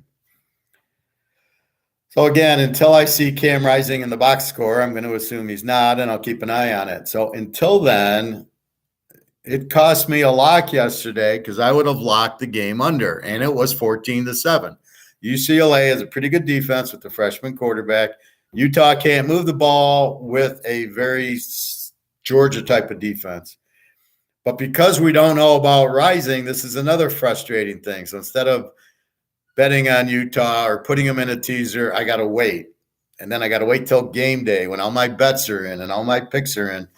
And then I see he's under. I didn't bet him under. I loved him under. As you heard yesterday, I said, then now they're an under team. But if he plays, they're not an under team. That's how strong he is. So it's a real frustrating thing. And so all I can say is it's up to the surgeon. And now we're trying to get, he's LA. Is he not going to put him in until after the USC game or what? Utah can win the title this year. I think a guy like Rising has a chance against Georgia, and I know the Utah defense is as strong as the Georgia defense.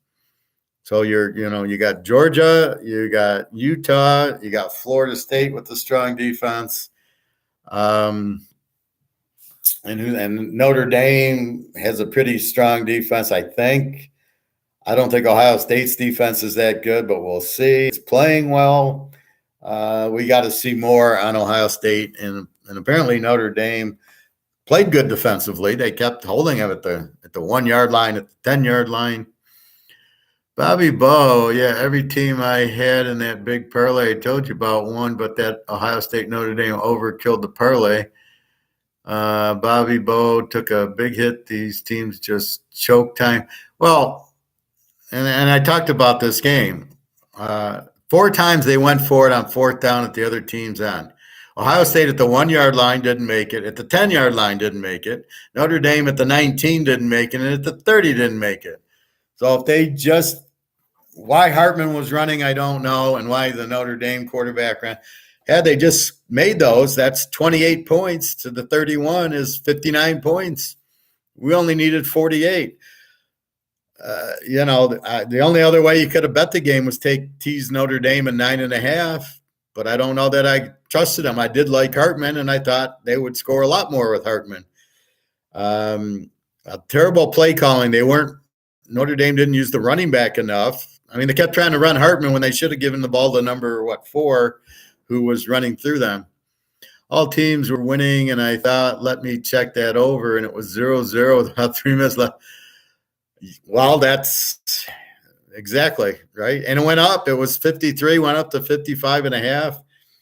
Absolutely. I was stunned by the score. I watched the highlights and I go, what happened? And it was exactly, all these, let's go for it on 4th downs. And plus Notre Dame missed the field goal. And, it was a brutal score that we couldn't have.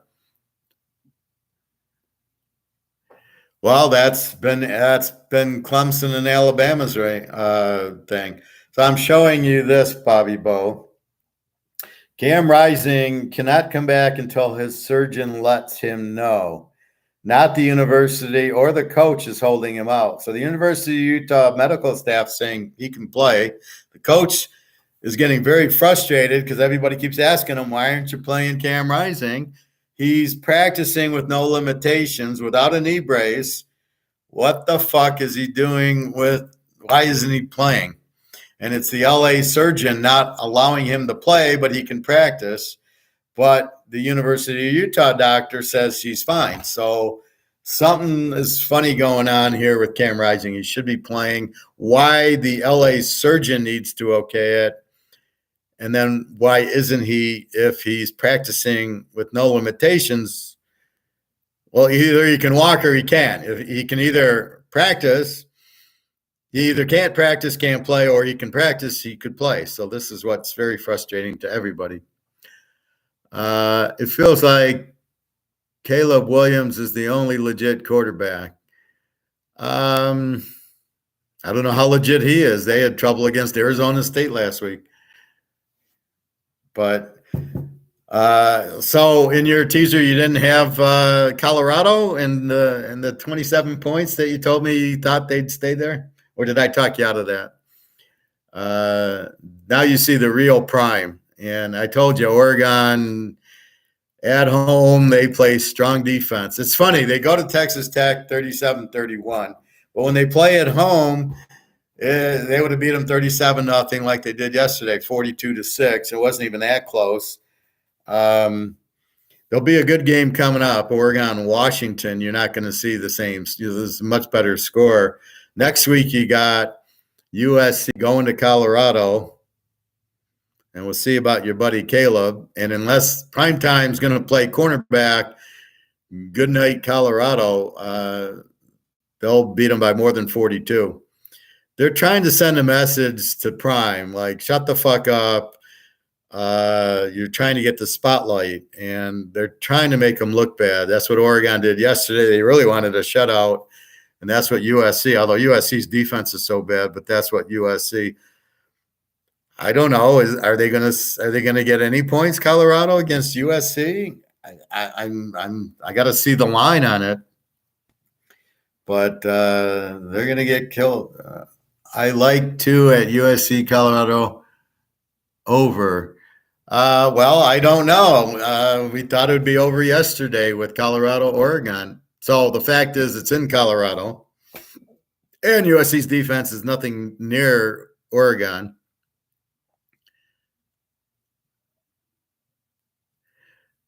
Well, I'm telling you, they don't like Deion Sanders. They don't like all the bullshit. And they are, when they get a chance, USC will rub it in also. Watch. Well, let's see what happens. Now, I told you we had Washington State over Oregon State. I didn't check the box score on Uglia Buglia, but I'm sure he had a bad game. I mean, it was a good game, 37-34. I thought it'd be an under, but I liked – if Washington State beats Wisconsin at home, they're going to beat Oregon State at home. They're going to beat Washington at home. They'll beat anybody they play at home. They're a very strong home team, Washington State, who Colorado, I believe, plays. So good luck there. Colorado's got to play Washington. Good luck. They're going to kill them. And I'm going to love it.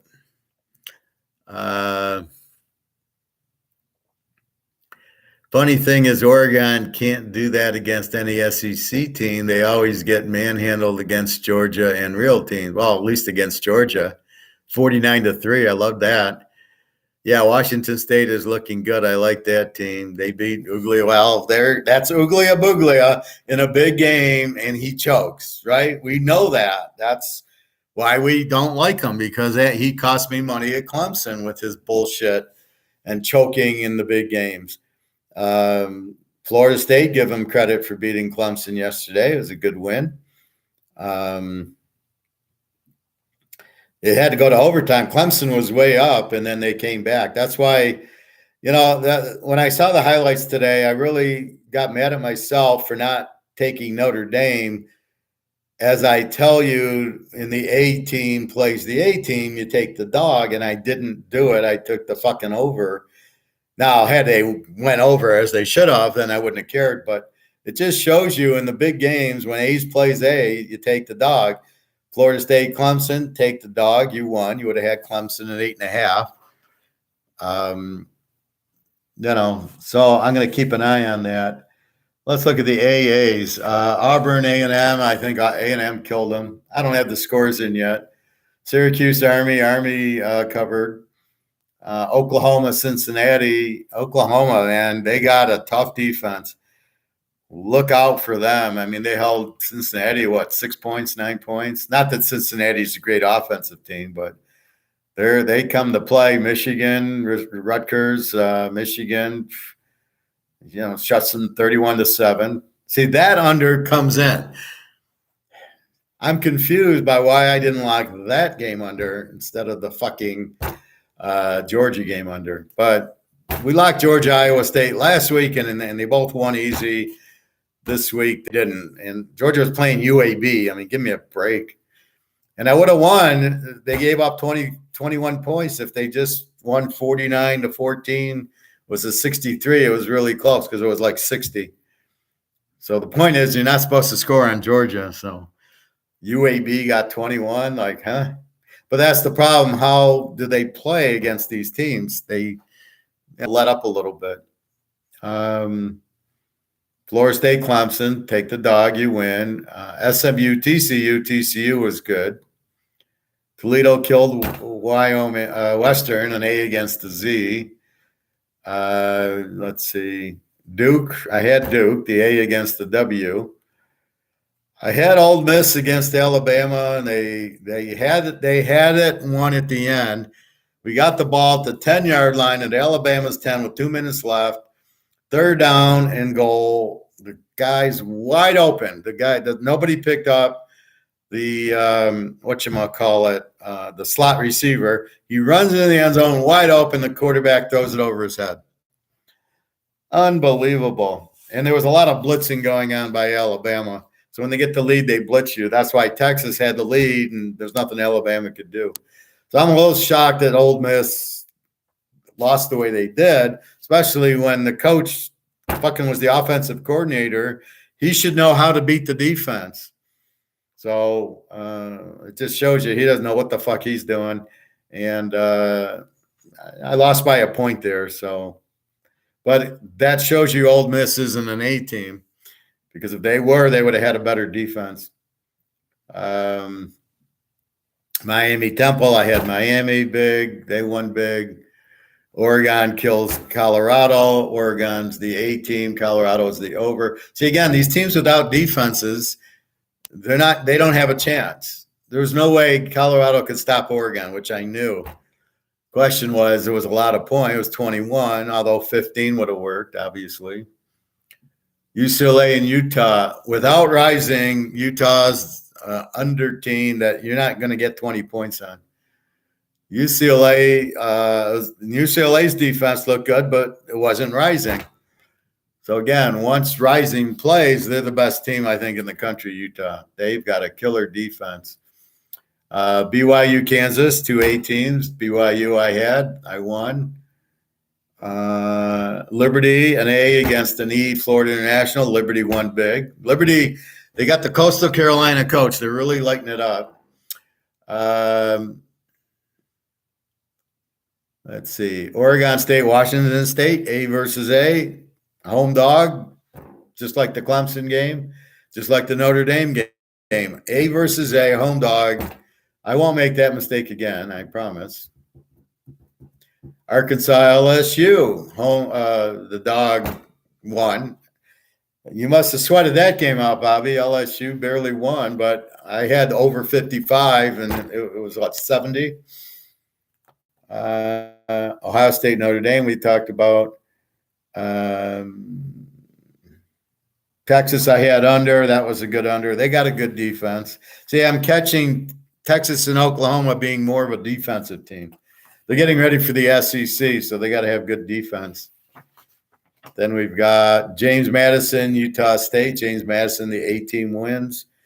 UCF, K-State, both A teams. I don't know what the score was there. Fresno State, I had over Kent State. They won big. USC didn't show up. And then Cal, Washington. I don't know. Cal's not an A team, but Washington blows them out. So, again, all we can do is learn. I've already brought in the stats from yesterday, but I got to bring in the quarterback stats and then re-rank the teams. I'll do that watching the games today. So I re-ranked the teams. Are they A teams or over or Z's? Or now we have more data. You'll see not a lot of teams, maybe 10% switch. And then we realized, shit, Oklahoma's got a defense. We know Utah had a good defense. UCLA's got a good defense. USC has no defense. That's what's going to stop USC. If you think they're going to the playoffs, you're out of your mind. They cannot beat Utah. If Rising plays, they have no chance against this defense. And you will see Caleb Williams, and you're going to shake your head, Bobby, going, he can't show up against Utah. Nobody can show up against Utah. Forget it.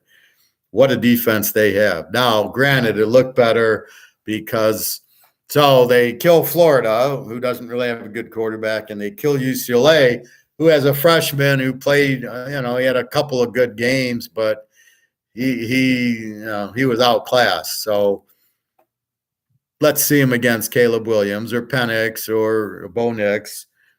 Let's see how Utah's defense plays, but I think I already know the answer. They put pressure on the quarterback. Caleb Williams is going to be sacked 5 times. It's going to be very difficult for USC to win it because they don't have a defense. So Rising plays. Now, if my friend's suggesting the doctors from the LA Ram doctor doesn't want him to play against USC. So they'll hold Rising out till after that game. I don't know. I can't imagine that it's the strangest thing because if he's okay to practice and the Utah doctors and medical team says he's fine, what is the Ram doctor seeing that's saying he can't play? And what happens if he plays? If the Utah medical doctors say he can play, then I'd say fuck you to the Ram doctor. Why does he make the okay? So it's very confusing what he sees that's different than the Utah. Why he's saying he can't play, but the Utah doctor, who's also a doctor, who sees the same thing, says, yeah, he's fine. Why do you need the surgeon's okay? Is that an NCAA rule? It's not an NFL rule because they shoot him up all the time, right? So this will be interesting. So let's quickly go through the lines. It's 12:46.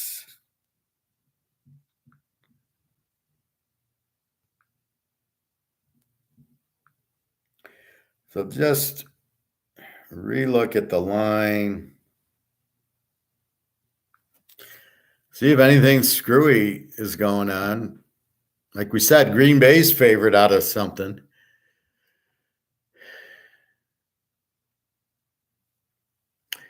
All right. So again, Minnesota 1.5, 53.5, no change. That's your free play. The San Diego plus the 7.5 or 8. The Browns 3.5, 38.5 hasn't moved. Jacksonville 7.5, 43.5 hasn't moved. New England 2.5, 35.5 hasn't moved. New Orleans is now the favorite, 1.5, 41.5. I assume it's Aaron Jones is out. I got to like Green Bay as a home dog now. See, this is where you've made your bets. I already bet this game, and now I get a late switch that if this was the line the whole way, I would have taken Green Bay in 7.5. Even with Aaron Jones out, it doesn't matter. New Orleans isn't that type of team that they're going to go at Green Bay and blow them out. Miami 647.5 basically hasn't moved. Buffalo 5.5, 44 basically hasn't moved. Detroit 347.5 up from 46 to 47. Baltimore 7.5, 43.5. It could be because the now that St. Brown or St. Cloud, the receiver for the Lions, is playing. He was questionable. Here the over went on Baltimore down to 43. Minshew against Lamar. Richardson's out. Seattle 542.5. Now that you got Andy Dalton, you've got the over going up and the spread going down. We got Dallas 12.5, 43.5. Hasn't moved. We got Kansas City 12.5, 48.5. It's really weird, these lines, 12.5. Why wouldn't they be 14.5? I mean, if I was a bookie and I got KC Chicago, it's 14.5 or 14. Same thing with Dallas. They'd be 14. Why are they 12.5? Then in teaser world, it's 6.5, not 7. Just seems weird that they're not 14.5. Oakland 343 hasn't moved. Why is Oakland favored is the question there. Philly 4.5, 45 hasn't moved. And since he's 43.5, up from 2.5, maybe Joe Burrow's playing. I don't know. Otherwise, why is money going on them? So that's what we see. I showed you EGon yesterday, so he's all into gold and silver and soon, and it's, what's going on with the banks. So that's just a matter of time. I went out yesterday, Bobby. I got a 1/4 ounce and a 1/10 of an ounce. Oh, no, I did that Friday, and I was at 54.90 ounces. So I bought one more 1/10 of an ounce, and now I'm at 55 even. I like that. If I'm close to the next, so if I buy more and I get to 56.75, I'll go buy a 1/4 ounce to tie it out at 57. So I bought the 1/10 of an ounce. He still had the maple leaf at 221, which is extremely low. See, but I'm buying that instead of buying the silver. So I could have bought 10 ounces of silver for 260, but I bought the 1/10 of an ounce gold because I just have so much silver that I feel that, okay, let's keep going with the gold. I think the gold, I don't know. Obviously, I recommend both, but I think the gold's going to go from 2,000 to 20,000. The silver's going to go from 25 to 2,000. So the silver's walking around money, but the house money is in gold. So that's my take. Either way, you're fine. If you spend $260 on gold or silver, I think you're fine with it. Again, I'm only buying a 1/10 of an ounce. So if it goes to 50,000, it's worth 5,000. Again, I paid 221 for it. The silver, if it goes to 2,000, again, I'm buying 10 ounces of it, would go to 20,000. So that's the other part of it. He had his silver there, a lot of eagles, and a lot of those white cases. And the gold, he didn't, I think he had an eagle ounce, an eagle half ounce. He says he sold all the ounces, and then there was, he still had the 1/4 ounce Cougaran, and then he had 2 1/10 of an ounce eagles and the 1/10 of an ounce maple leaf that I bought. And then I bought it because it's 221 for the maple leaf and 250 for the US. I don't understand his differentiation. I guess it's because his customers will pay more for the US, but in reality, when it's 20,000 and we both walk in with a 1/10 of an ounce, it's a 1/10 of an ounce of gold. That's all it is. And there was somebody from Ford there, and he like worked in the tool and die area, so I was educating him. So he was he had brought in money that was worthless, and then he was going to buy silver with it. So a lot of us out here, even though EGon doesn't think anybody in the U.S. buys gold regularly, of course we got to prove EGon wrong because there's a few of us with brains in our heads. Look for Ford and GM to be there. I think they're already getting struck by UAW. Which makes no sense. You're in the middle of a recession and inflation, and you want to start fucking around where they can't sell a car in the first place, and you want to strike for more money. There's not going to be a company around to pay you. What are you doing? Why would they strike now? It's just incredibly stupid. I don't know. What's Ford going to do? They got to make the cars, but they can't. This is like the paint unit, I guess. So I sell cars that aren't painted. I don't know. Good luck with that. But anyway, so I was watching The Big Short again this morning. Well, last night, this morning after the ball games, And it's the difference between them and us. Now, I saw the housing market problem also because I knew that I saw what Clinton did, and he allowed the banks to give bad loans that the government was going to pay them back because being a socialist, he wanted the votes where people that couldn't afford houses could get houses. That's what it was all about. And of course, that's why it crashed because government got involved. And so all these guys and they're trying to short it and create products fighting the banks. And this is the problem. And then when the shit hit the fan and all the mortgages all the banks went under, they couldn't easily get their money out. And again, they're still dealing with paper, right? Look what happens. So the Assault on Wall Street guy had bought the real estate trust and it went zero. So he lost. The banks lost. And again, it's the Ponzi scheme of dealing with this, right? If these idiots would have been in gold instead of shorting the market. So they're trying to make a big deal in the big short that they shorted the market, but they all struggled to get whatever the shorts were. They all struggled to get paid off. And one guy had Brad Pitt in a bar in England trying to get them their money. These other guys, Steve Carell, what the fuck was he doing in the movie? And I hated Batman in the movie. I thought it was a terrible the way he did that role. Even if it's the way the real guy is, I would never have done the role that way. I would have been the professor in that role. And you watch the movie and again they're waiting. Again, it's fixed. They won't lower the price on the options because they all are trying to dump them.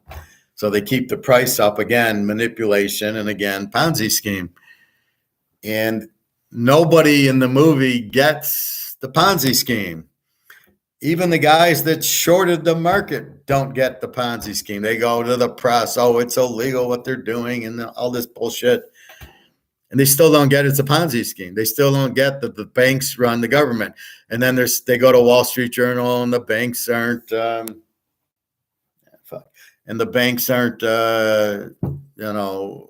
aren't changing the price. If all the mortgages are collapsing, why is the derivative or whatever not going down? Well, the banks are controlling it. And they were controlling like Moody's or whoever was supposed to downgrade. They didn't downgrade because they're in bed with the banks. The banks run the government. So it's all Ponzi scheme. It's all Madoff. And even these idiots don't. So they think, oh, all these loans are going to go bad. We're going to short it. And again, all these smarty pants, the word gold never came out of any of their mouths. I bet they didn't buy gold after they made their money. So they made their money, but they had to invent things that weren't real, that the banks thought could never happen. The housing market can never collapse. So of course, you can short the housing market. It'll never collapse. Even they didn't understand what they're doing. This is what we're dealing with, a bunch of fucking idiots, right? Now, did these guys, are they still in their money? Is this Michael Berry still in money or is he in gold? I doubt he's smart enough to be in gold. He thinks he's got a lot of money. He's okay. Now, when it goes to zero, they still miss the boat. They still miss the point. Unless you've got gold, you're fucked. Any way you look, I don't care if you have a 100,000 or $1 billion, you're still fucked because it's still worthless. It's still worthless paper. And until they realize that, which these guys won't realize it, they're not smart enough. They're not economists. They're salesmen. They don't get Say's Law. They don't get Adam Smith, and they don't get that the banks run the government and print this, and it's worthless. They don't get it. They miss the whole big picture. And it just, it's crazy. It's just really crazy. But fortunately, we get the picture. we understand what's really going on, and then we hear Egon say it, and we feel better. I'll probably play that Egon thing tomorrow, but get to the meat. Although it's only 18 minutes. The Andrew McGuire one, I think there's just 2 or 3 minutes of something worthwhile, but at the time it was worth it. But then the Egon one is so much better, and it's, Andrew McGuire starts talking about casino and what's he say, the ring fencing and all that bullshit. What the fuck is he talking about? I know what he's talking about, but what is he trying to say? Where Egon's very clear and concise. Yep, the paper, all the gold's never been priced in real physical gold. It's never been priced. So the 2000, even the Shanghai, that's $120 over, is still not real. It's in derivative paper price plus 120. And that's what he's saying. Once it gets to physical, it'll be, you'll never see 2000 again. And that's the whole point. We get it. I don't know why it's so difficult for all these idiots, the Maloneys and the Schiffs and the Rick Rudes, who can't understand that the real gold price is in paper, not physical, and they don't understand it, and we're going to a physical price. We get it, they don't. Too bad. It just blows my mind. So again, I bought more yesterday, but again, just to round it off, and I'll probably buy more soon. I know. We'll see how we do in football. Hey, Prophet, I'm curious, do you use power ratings for the NFL and CFL? And if so, are they adjusted for SOS? I don't know what SOS is. No, I don't use power ratings. I grade the teams. So in other words, I have A teams, which I guess would be like a power rating. And then I have Z teams, which are the Bears and the Lions and Carolina and Houston, right? So I'm looking at teams sort of by grade. I grade them because I don't trust anybody. And then I know if like Dallas is an A team and Arizona is a Z team. So I know right away, and then you can easily see it in the spread. But power ratings, I don't even know what that is. How strong a team is? Well, they're an A team or they're a Z team. I mean, they're either a very good team, they have a very good offense and a very good defense. That's all I care about.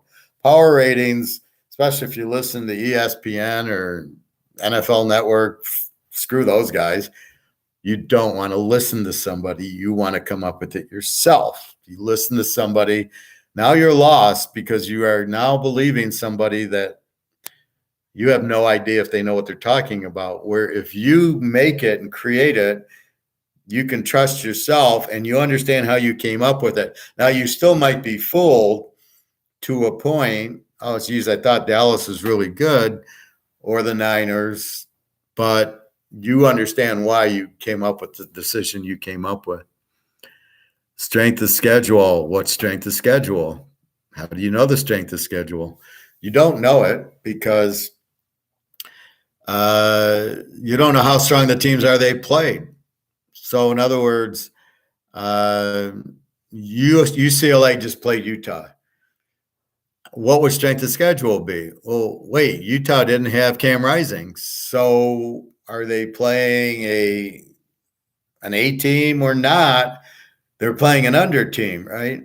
They're playing a strong defense. USC barely beat Arizona State. What does that do for strength of schedule?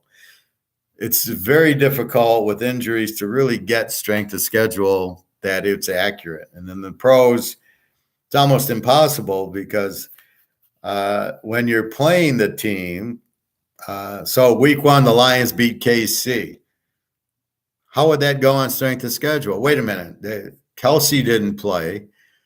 Then we got to add in the 10 drop passes. Then we got to add in, they really didn't score. They got a pick 6. And then we got to add in the holding penalty at the end where KC should have won. So how do you measure that for the Lions? Did they really beat a good team? No, I don't think they did at all. I think they beat an average team. KC's not cooking yet. So it's when you play the team, it's the injuries involved. So Kansas City with Kelsey out is not Kansas City with Kelsey, right? So how do you judge strength of schedule? I created my own set for the NFL and college, but I like to wait about 3 to 4 weeks to start using them. Well, good luck. I hope it works. I have my own way of evaluating, and I look at like Oklahoma this year's playing really strong defense. That's kind of how I do it. I look at how they're playing on the field. Florida State beat LSU. Now they won at Clemson, so I give Florida State winning at Clemson, and they came from behind. I just, my top four, like I said, is Georgia, Notre Dame, Utah, and Florida State. Those are the four best teams, especially once Rising's back. Utah might be the best team. Florida State's good. Notre Dame, I still think, is a good team. I think they were badly coached yesterday with the 4th and 1s that they fucked up on.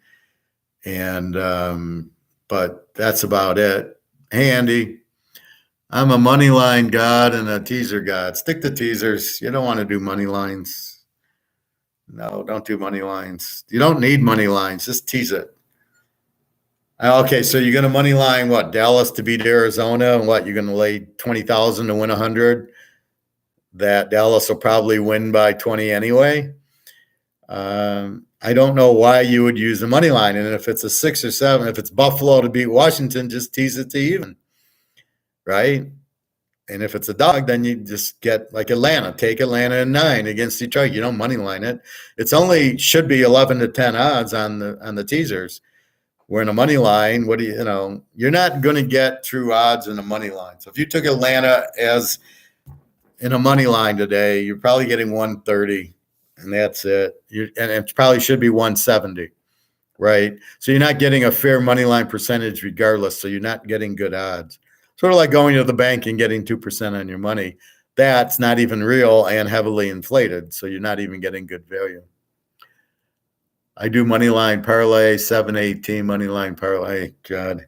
And do you ever win that? You ever win a 7-8 team money line parlay? Good luck on that. I don't know. What does it pay? Does it pay 10 to 1? Probably. What's the odds on that if you hit? You bet 100, how much do you win? You win it all the time. All right. What do you win? What's the odds? I know what I think they should be, but I bet you don't get what I think they should be.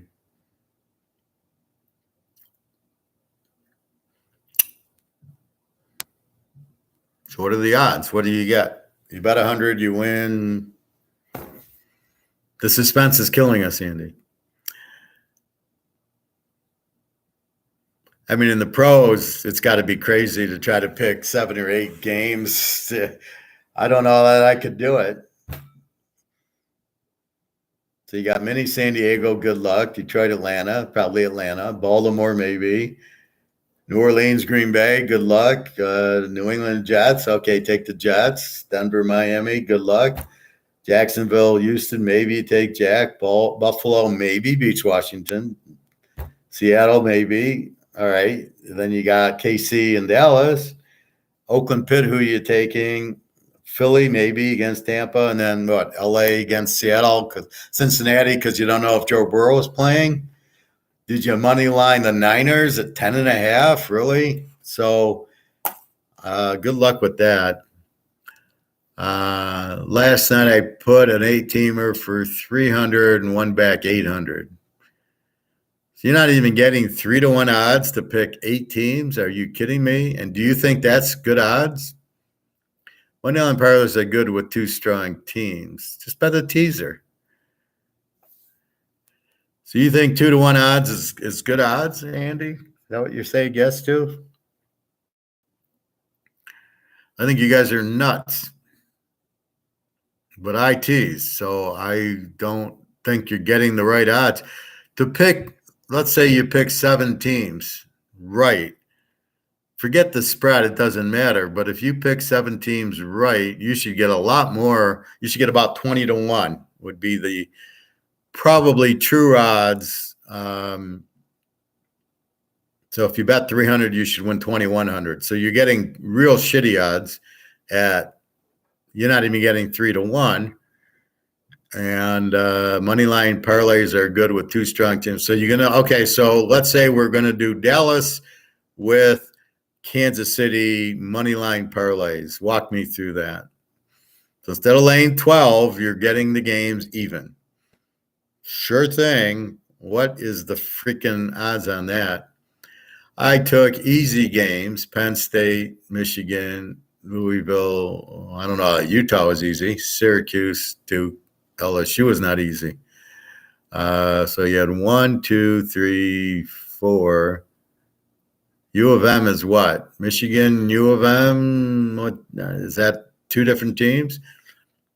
1, 2, 3, 4, 5, 6, 7, 8. Who's U of M? Oh, Miami, Florida. So you took a bunch of 20, 30-point favorites, except for Utah.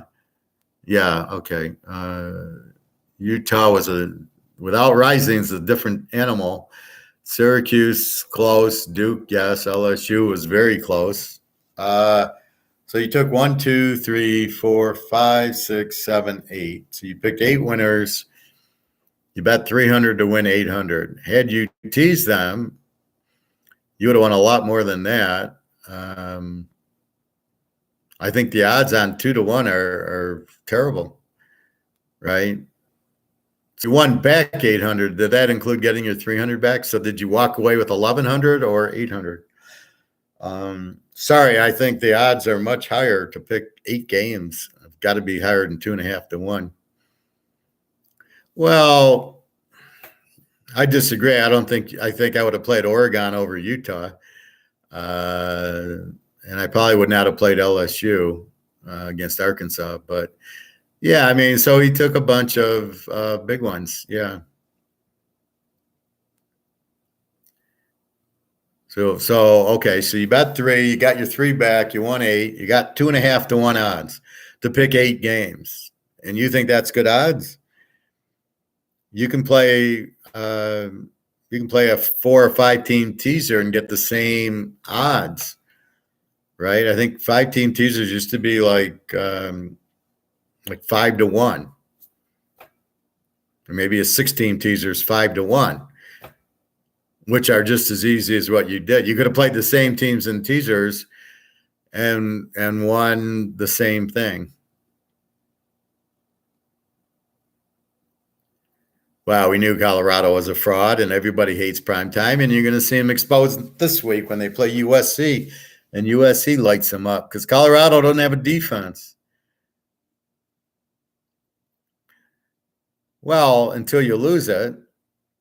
So you make 5. Well, you made 800. You made 2 to 1 on your money, basically 600, 2.5 to 1. It's not that I'm saying that it's good to win, but you want to win the maximum for your bet, right? You don't want to win 2.5 to 1 when you can win 5 to 1. So let's say that's a teaser. Let's say that's those 8 teams. What's a teaser at 8 to 1? So wherever you bet it, look at those odds, and they're better than 2.5 to 1. You would have won them all, I think. Not sure, but you would have thought differently of it, right? I'm 32, one of my money line picks so far. Is that good? I don't know. I mean, Michigan was what, 21-point favorites? So was that, I don't know. Well, I had Duke in that game, so I would have talked you out of it. Duke's a very good team, and they've won the last 4 games by over 20 points. So you might want to add Duke to your list of we did have Duke. Good. The best way to play what you're trying to play, Andy, is find the Z teams and bet against them. They're not going to win. They don't have a chance. Where you're fucking with Arkansas and you're fucking with UCLA. and you're playing Utah without Rising. Now, yes, you got the win, but without Rising, it was 14-7. With Rising, I agree with you there, Utah. But without them, it's tough. But that's okay. But you're not winning the proper odds, is what I'm saying. If I'm gonna play 8 teams, I'll find an 8-team teaser to play and go from there. Now, I didn't lose my teaser. Now I go more over and under. Do you have your money lining so you don't have over unders? So it's harder to pick the games than the over unders sometimes. Like Iowa State under, normally Georgia under. Those are where I make my money. Finding the strong defenses. This Oklahoma, Texas, Utah. You could make a mint betting Utah under without Rising and that defense. Good luck, but you can't bet it on a money line. So you're taking harder risk bets and you're not getting proper odds. Yes, you're winning, and that's fine, and I'm happy for you, but really you want to get the best odds. Prophet, I also hit Michigan under and Florida State as a parlay. Well, thank you, Prophet. You're welcome. Yeah, I had Michigan under. I don't know what happened to Georgia under. Jesus Christ. That's ridiculous. They don't do that. But okay, it happens, every 1 out of 20. I've hit so many Georgia unders. This is the first one that didn't. So it's just the law of averages. They scored a lot on UAB. They put up 49. They don't normally it would have been a 35-7 game. So I'm surprised UAB got 21 points. That's really what killed me. Otherwise, it's 49-0 Georgia. I'm under 60. So that's what happens. But yeah, Michigan looks like an under. So you gotta develop and devise, and that's what I give you, is the A teams and the Z teams, and I kind of rank the teams that way. So I know if I want to bet overs or unders based on that. Now, Minnesota changed, where Minnesota was a very low-scoring team, and all of a sudden Northwestern lit them up. Where did that come from? Northwestern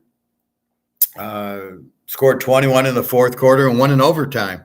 This is a team that can't score 5 points, puts up 21 in a quarter and wins 37-34 over a very good Minnesota defense. Those are the games that blow you away. I mean, I don't know. Would you have had Minnesota in a money line? They were like, what were they? They were 11.5-point favorites. You could have had Minnesota in a money line and would have killed you. So you try to rank the teams. Yes, Michigan. And then you just throw out the Ohio State Notre Dame game. You got to look for that. So Georgia, did you have Georgia? I think you did, didn't you? You didn't play Georgia. How did you miss Georgia? Penn State, Michigan, Miami, Louisville, Utah, Syracuse. You didn't have Georgia. Georgia was laying 41 points. Oh, my God. How did you miss that one? Texas was an easy one. Baylor's quarterback's out. So you got to look at the injuries and that. That's where I found Texas under was Chapin, the Baylor quarterback, was out. Their backup sucks. Texas has a good defensive team, and they won like 38-7. It was beautiful. But that's what Did you have USC? You didn't have. How did you miss USC and Georgia and Washington? You missed. So you're playing harder games. Like you should have played Washington over Utah without Rising, or Louisville. I don't know. Who did Louisville play? But that's okay.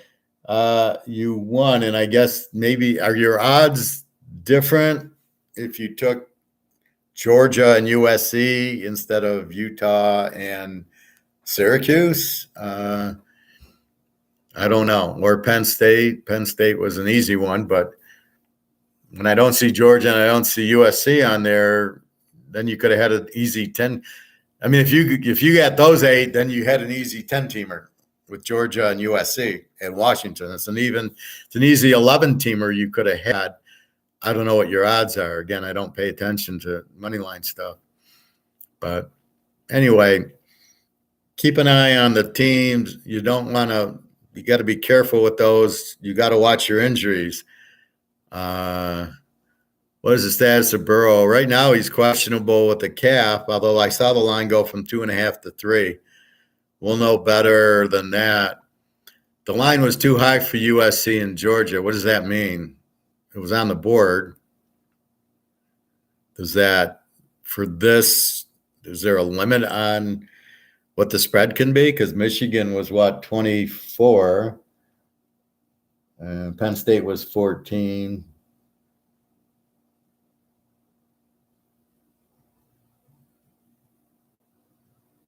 Oregon was 21. Duke was 22. So Miami was 24. Fresno was 27. So I don't really know what your line cap is, but anyway, whatever works. You won $800, so there you go. It's like me with gold. I bought the gold stocks. I put 1,000 shares of a $50 stock.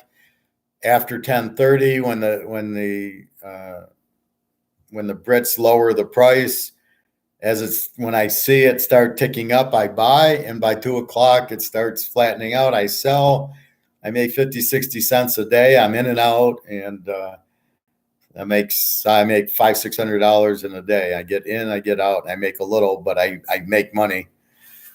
And according to all these movies, they don't want you to sell. They only want you to buy the stocks, and they never want you to get out and take the money.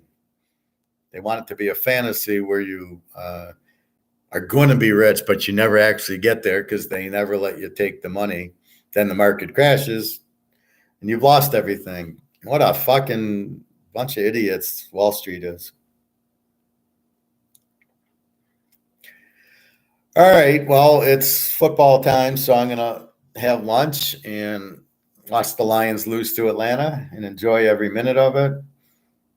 And that's about it. So I got my 55th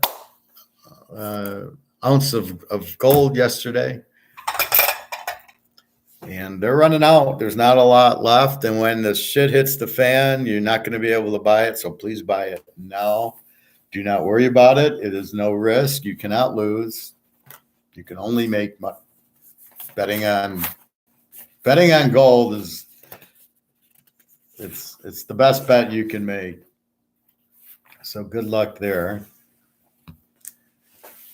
And I have to do some football. All right. So I'm going to turn the game. I got to eat my General Chow and do some football. Arizona State always plays USC tough at home. Line was definitely too high. Well, but the problem was that all three of Arizona State's quarterbacks were injured. They were all on doubtful. So therefore, that made the game different. As opposed to a good Arizona State quarterback, and I understand in the desert, but not with three injured quarterbacks. They're on their fourth string. Now, one of the guys did play, but I think Pine played, the guy from Notre Dame, who's supposedly injured and out, but he played. So that's what made it different, was the injuries. Arizona State. All right, guys, take care. Have a good game. Good luck to you today. The late games, if you have trouble early, the Dallas game, probably under. Pitt, I like as the dog over Oakland. Tomorrow you got Philly. Be careful with KC Chicago. KC should kill them, but they should have killed Jacksonville, and they didn't. And then Buffalo, Washington, I think is a later game, and I like that game. Over, I think, will be a high-scoring game. But, yeah, then we got two Monday night games. What the fuck is that?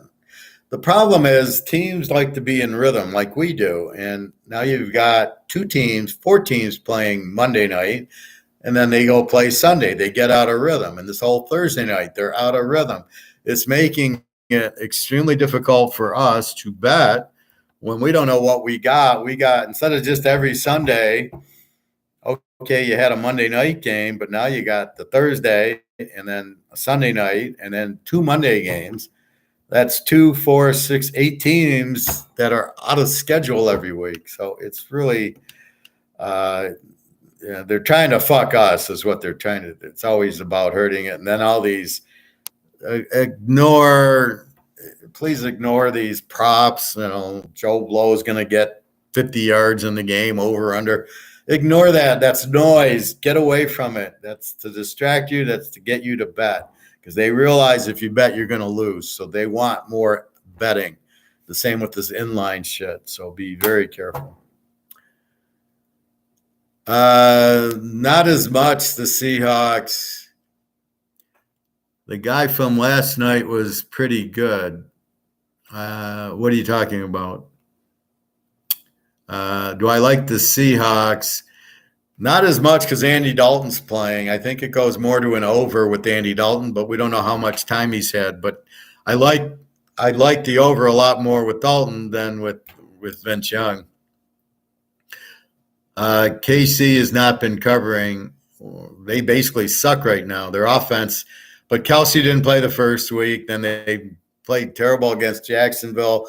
They don't have receivers, so Tony keeps dropping the ball. So let's see. If they can't put up 40 against the Bears, then I don't know what to think of them.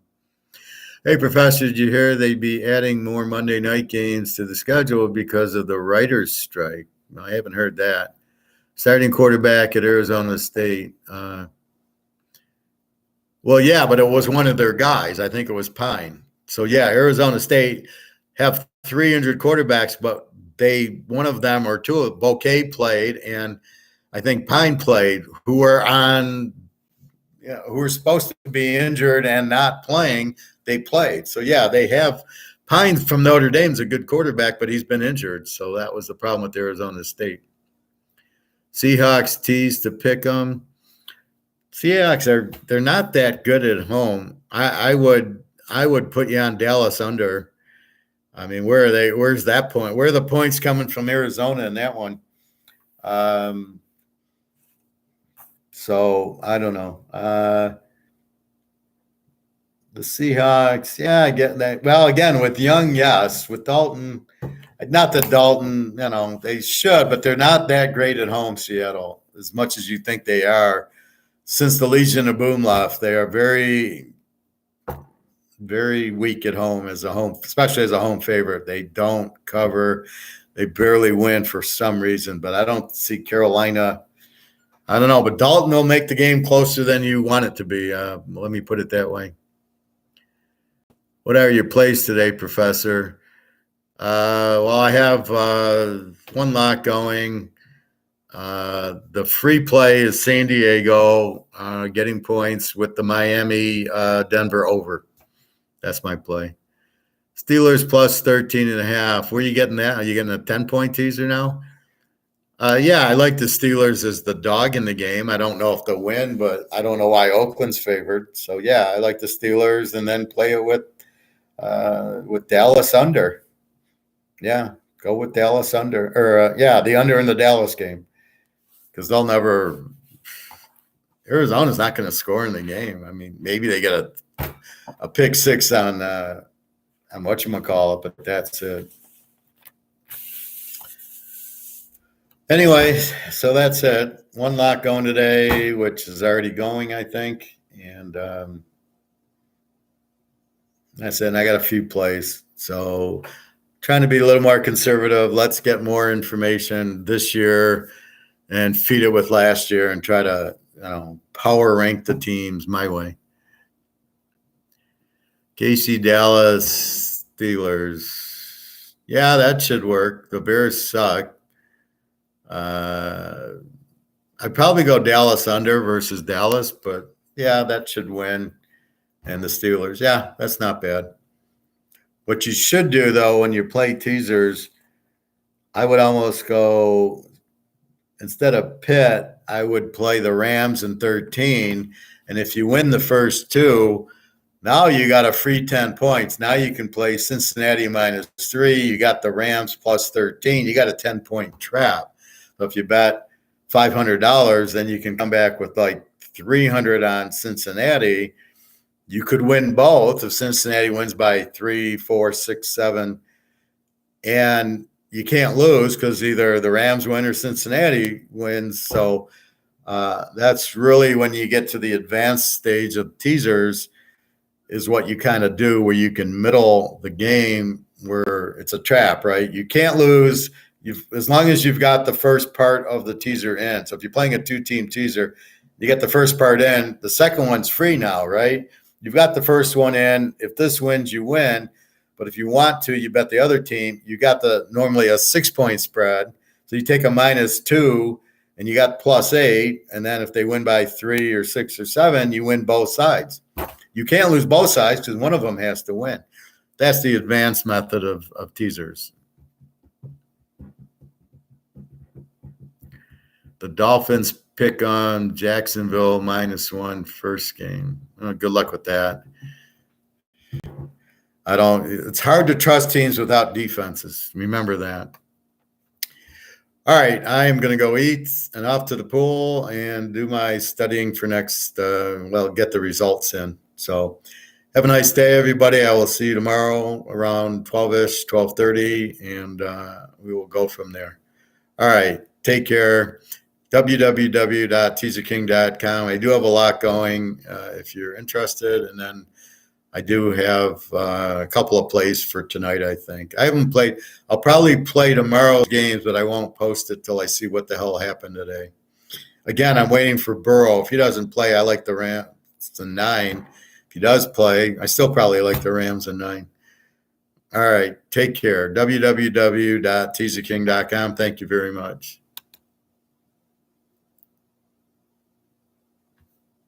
Well, that's good. The Dolphins, we need the over in the